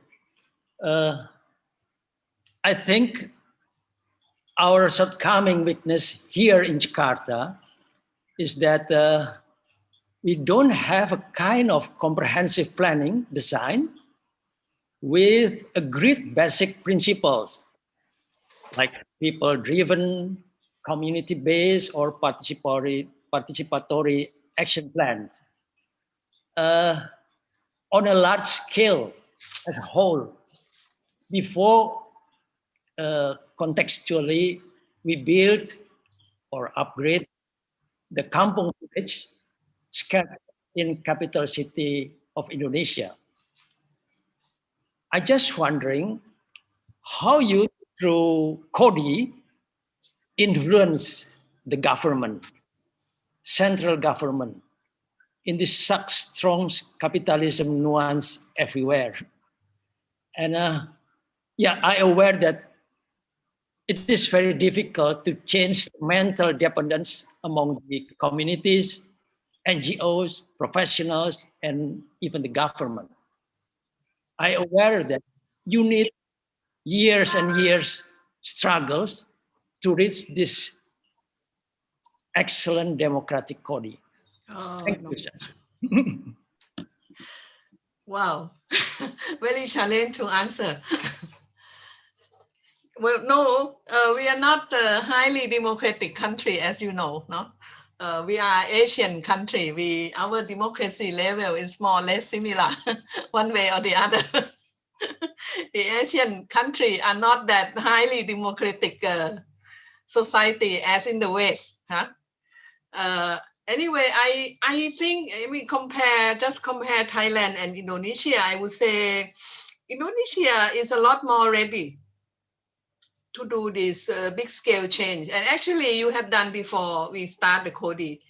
I would say, if I'm the actor in KODI, I learn how the KODI would supposed to be from Indonesia. But of course, I learned from several places. I think Indonesia today have a lot of good professional, the architects, the very good, very big community of progressive architects. Government, although too much in the sort of economic track, but they listen to the people. Huh? In terms of democracy, more democratic government compared to Thailand, you are more democratic. Definitely, huh? And you have more decentralized development. Huh? The municipality of Indonesia is one of the best where decentralization happened, although it become more centralized this day, huh? in the case of Indonesia, but still quite good decentralization, yeah. And each city have its own collector, more or less, and so on. And collaboration is quite good. Huh? Looking at the kampung, in fact, your kampung has a lot of collective quality from the past.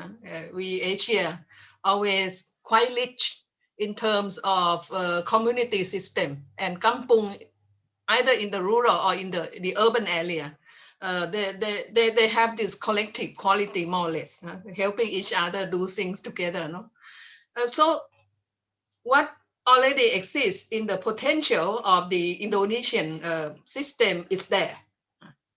I think the only key problem now, which I try to do in the past 20 years for Indonesia, is the new tools.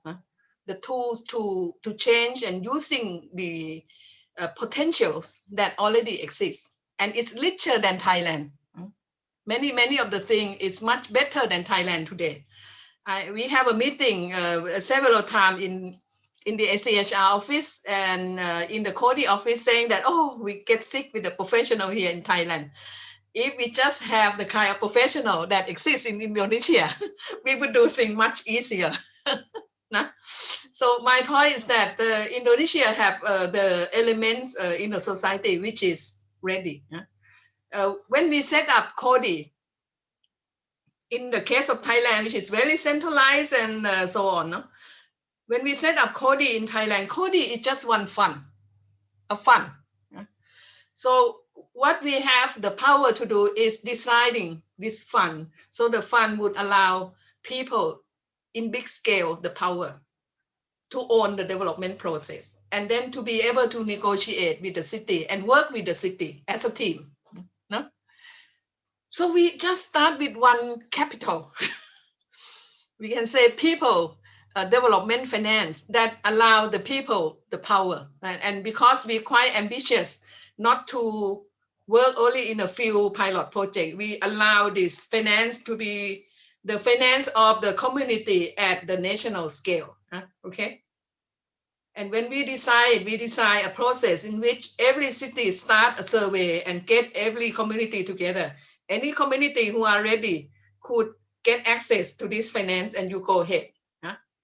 So one finance allow a lot of power of the civic process to happen.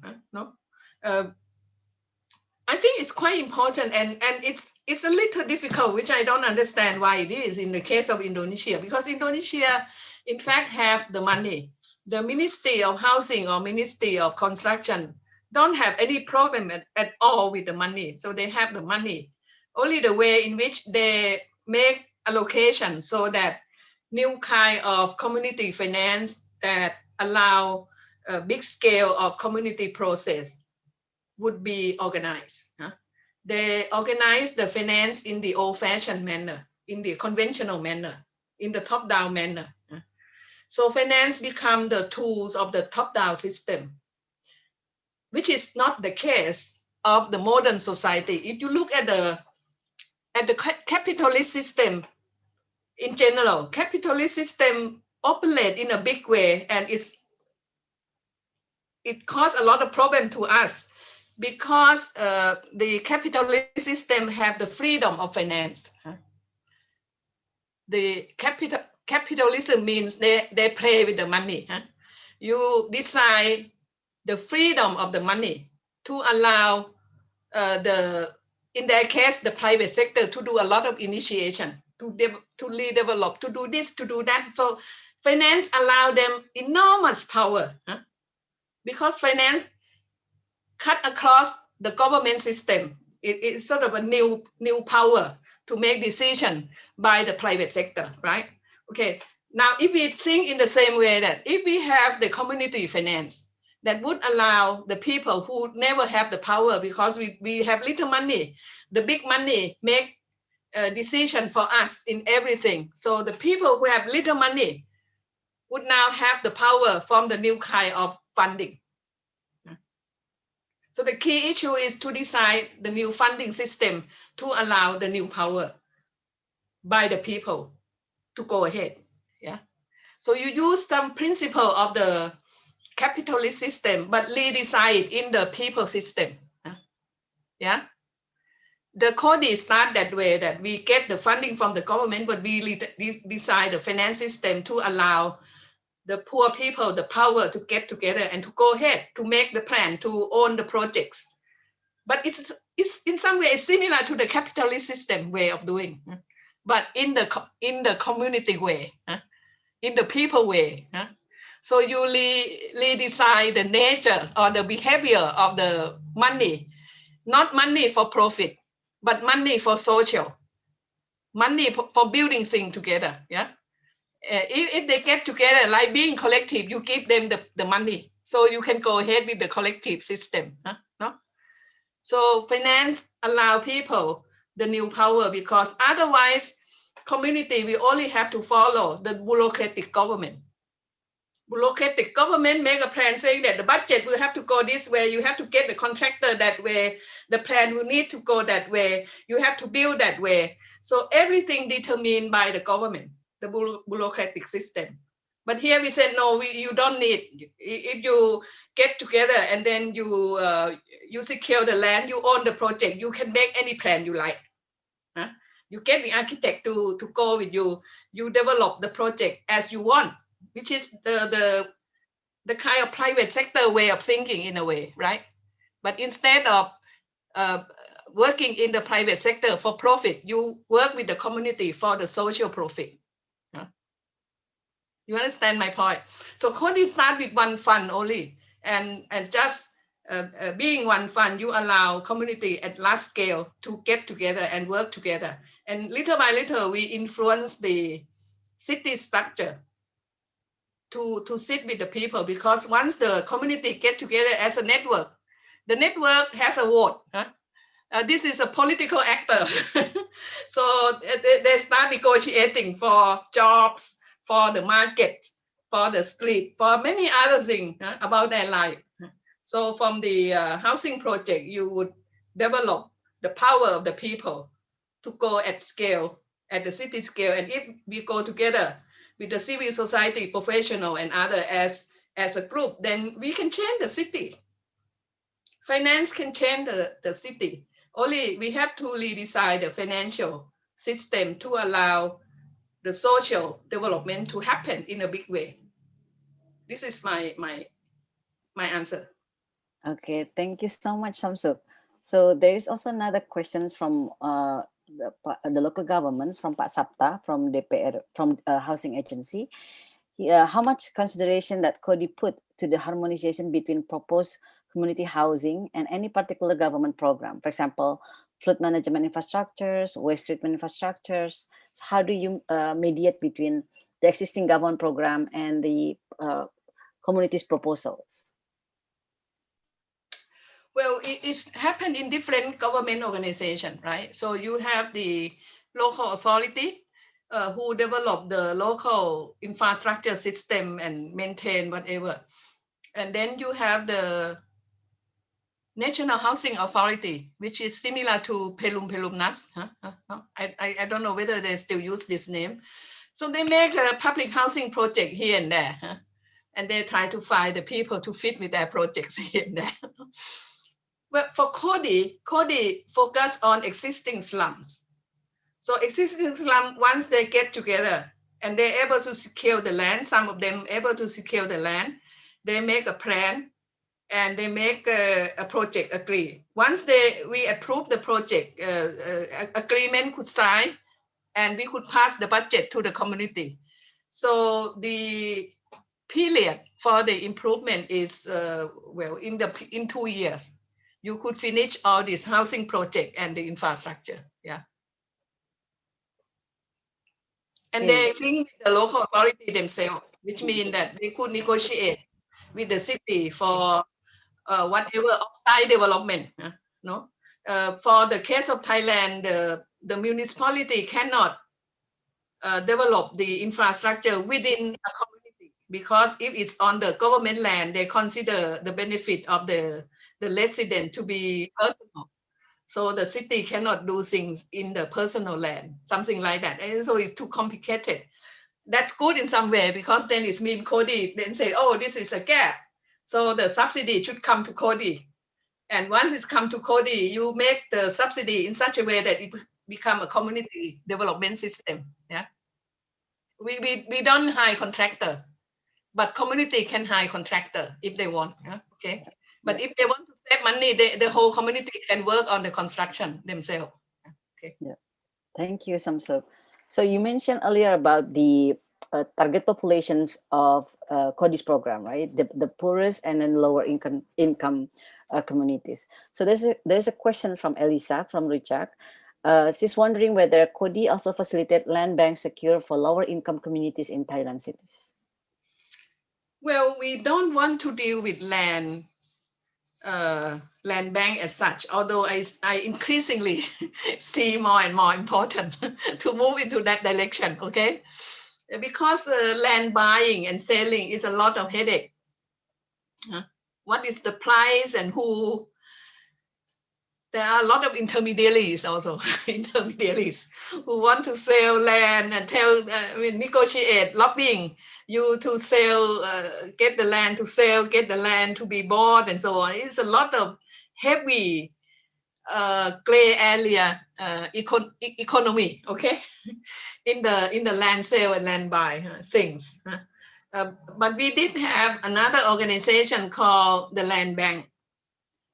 Actually, the Treasury Department in some way is a land bank.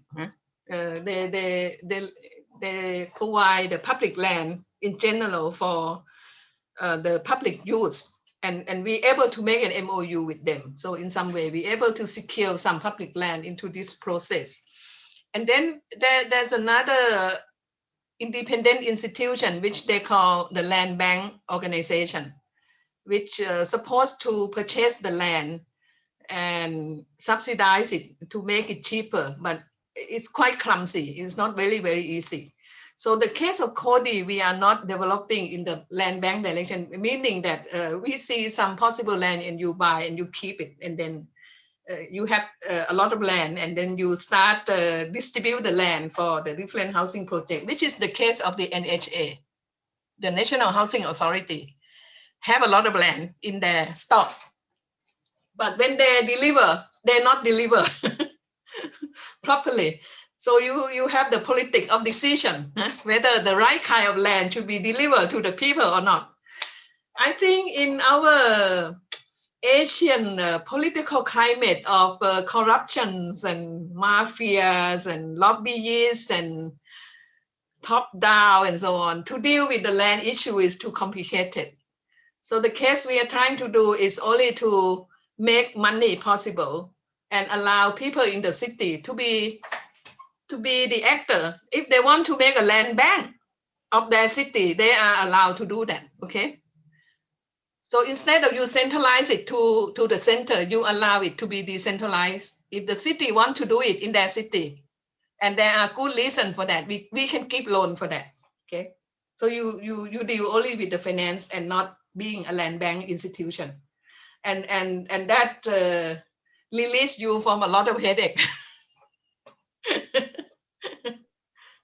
Oke, thank you Samsuk. Mungkin saya perlu mengingatkan lagi kepada peserta, memberikan informasi lebih tepatnya tentang latar belakang Ibu Samsuk ini. Ibu Samsuk itu adalah beliau adalah pendiri Kodi.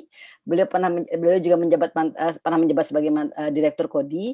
Namun latar belakang beliau bekerja di pemerintahan dalam periode lama ya. Beliau pernah memimpin setingkat dirjen, kalau di sana National Housing Authorities, kalau di sini mungkin Kementerian Perumahan dulu ya, atau Perumnas gitu ya. Beliau pernah lama di situ, lalu mungkin menemukan kesulitan untuk benar-benar mendeliver program atau proyek yang bermanfaat bagi masyarakat miskin di Thailand. Lalu kemudian beliau membentuk Kodi ini sebagai sebuah lembaga yang sifatnya semi publik, jadi bukan NGO, bukan pemerintah juga, yang punya fleksibilitas gitu. Nah, mungkin saya akan lanjutkan lagi satu pertanyaan, tapi sebelumnya setelah itu mungkin kita akan tutup. Samsuk, this is last question. There's a question from one of the participants asking about the situations of, like, for example, like land conflict. You mentioned earlier that provisions of land is quite delicacy issues within the project. But what happened if one of the projects involve land conflict between the peoples in the communities, or there is such a land claim from, for example, the families of one of the landlord in the communities? How did Kodi respond to that? Did you interfere? How did you respond to that such situation? Well, it happened everywhere anyway. Yeah, because land is an asset. Either the government land, you have a lot of unclear residents, or the resident in the list who leased the land some years ago but never lived there. You have all that kind of thing. And so many of the cases where people try to acquire land, they have to spend a lot of time dealing with the conflicts and to clear it, to do a lot of negotiation to make it possible. I would say the Kodi way of doing is using a little more the political means. Political means mean that when people get together as a network, so we always say citywide because it's sort of open a political chapter, a new political system in a city where the poor who don't have land and want to solve their problem get together, link into a network, search for the land, start the negotiation, and then they also have the allies. They have the city as their allies. They have the temple, the monks as their ally, the teacher, the doctors, the civil society, this and that. And these are the people who are poor and who want to solve poverty, who want to solve the land and housing, and very active and do the saving, develop this and that and so on. Suddenly you create a new momentum, a new vibration to the city, because this is the people who don't have rights and they want to achieve it by getting together. It's a more proactive approach. We can be so angry saying that the law is bad, the government way of doing is bad, and eviction is bad. Of course, we all know that. But if we scream and we fight only for the rights and try to see whether the government would create a little room for these people or not, sometimes it happens. But it's not highly desirable, except we make a proactive change by make the visible demand side to be an active player and start acquire land, expropriate land. Of course, land is not easy all the time, but if we have a big group and we have a lot of allies, we start the negotiation process. If the land owned by the mayor's mother, you talk to the mayor because the mayor always comes from a very rich family, or you ask the mayor to talk to another rich guy who have a lot of land vacant. How about selling a little cheaper land to the people, this and that? So you use negotiation and use political means and also visible big group of people to discuss with the government organization, to discuss with the landowners and so on. And little by little, you will find a way. Yeah. Okay, thank you so much, Samsuk. It's 5:10. Thank you so much for your times and for your knowledge and experience that Cody has gained for the past 20 years based on your project and the achievements so far. I would like to summarize for the audience first before we. But yeah, just one little point at the end. Yes. That it doesn't mean Cody is working very well. I have a lot of headache with Cody every day as advisor, as a senior sister of my friends in Cody. Of course, it's a lot of challenge. It's a lot of things to fix and a lot of things to do. And it's not exactly what you like. It should be better, this and that and so on. All the time. Yes, thank you, Samsuk. Ya, Samsuk baru saja menekankan bahwa ini semua memang kerja keras ya. Kalau saya tangkap dari tadi apa yang disampaikan oleh beliau adalah bahwa ini semua dimulai dari niat untuk menyelesaikan persoalan penyediaan hunian yang layak bagi kelompok yang memang marginal gitu ya. Misal di Jakarta, di kota-kota lain Indonesia. Dan niat itu kemudian memang muncul dari beragam pihak yang secara positif ingin bekerja bersama, dan saya yakin dari apa yang disampaikan oleh Samsuk, semua pihak bekerja keras, tidak hanya pemerintah kemudian merasa menjadi provider, tidak hanya warga kemudian merasa hanya bisa minta, tapi semuanya bekerja. Warga harus terorganisir, warga harus membentuk semacam koperasi, warga perlu menabung, menyiapkan dana awalan, ada proses negosiasi yang dilakukan secara terus-menerus, misalnya dimulai dari pemetaan tadi skala kota yang secara bersama-sama warga kemudian memetakan ketersediaan lahan, secara bersama-sama bekerja bersama pendamping, misalnya ada arsitek, planner untuk merumuskan alternatif solusi yang bisa kemudian dikerjakan bareng-bareng. Lalu ada soal tadi pendanaan. Artinya sebetulnya yang sangat fundamental di sini kalau menurut saya adalah bagaimana perubahan perspektif melihat proses ini, bagaimana melihat warga yang terorganisir sebagai partner, sebagai rekan kolaborator gitu ya, untuk memenuhi tadi target pemenuhan pemukiman yang layak bagi warga miskin di kota-kota di Indonesia, khususnya di Jakarta. Pertemuan hari ini mungkin baru awalan gitu, karena memang apa yang disampaikan oleh Somsuk mewakili Kodi merupakan pengetahuan dan mungkin juga pengalaman yang berharga, tapi juga kita bisa assess dengan pengalaman kita di Jakarta juga. Bapak Ibu saya yakin punya banyak pengetahuan, pengalaman yang ingin juga dipadu-padankan gitu. Terus mengkritisi bagaimana mencoba berpikir melalui pengalaman Kodi untuk dicoba diterapkan di Jakarta atau di kota-kota Indonesia. Ke depan mungkin akan ada workshop lanjutan. Kodi sendiri sudah berkomitmen untuk ada lagi salah satu mantan direktur Kodi yang dengan senang hati terlibat apabila diminta oleh Pemda DKI Jakarta untuk berbagi tentang pengalaman selanjutnya.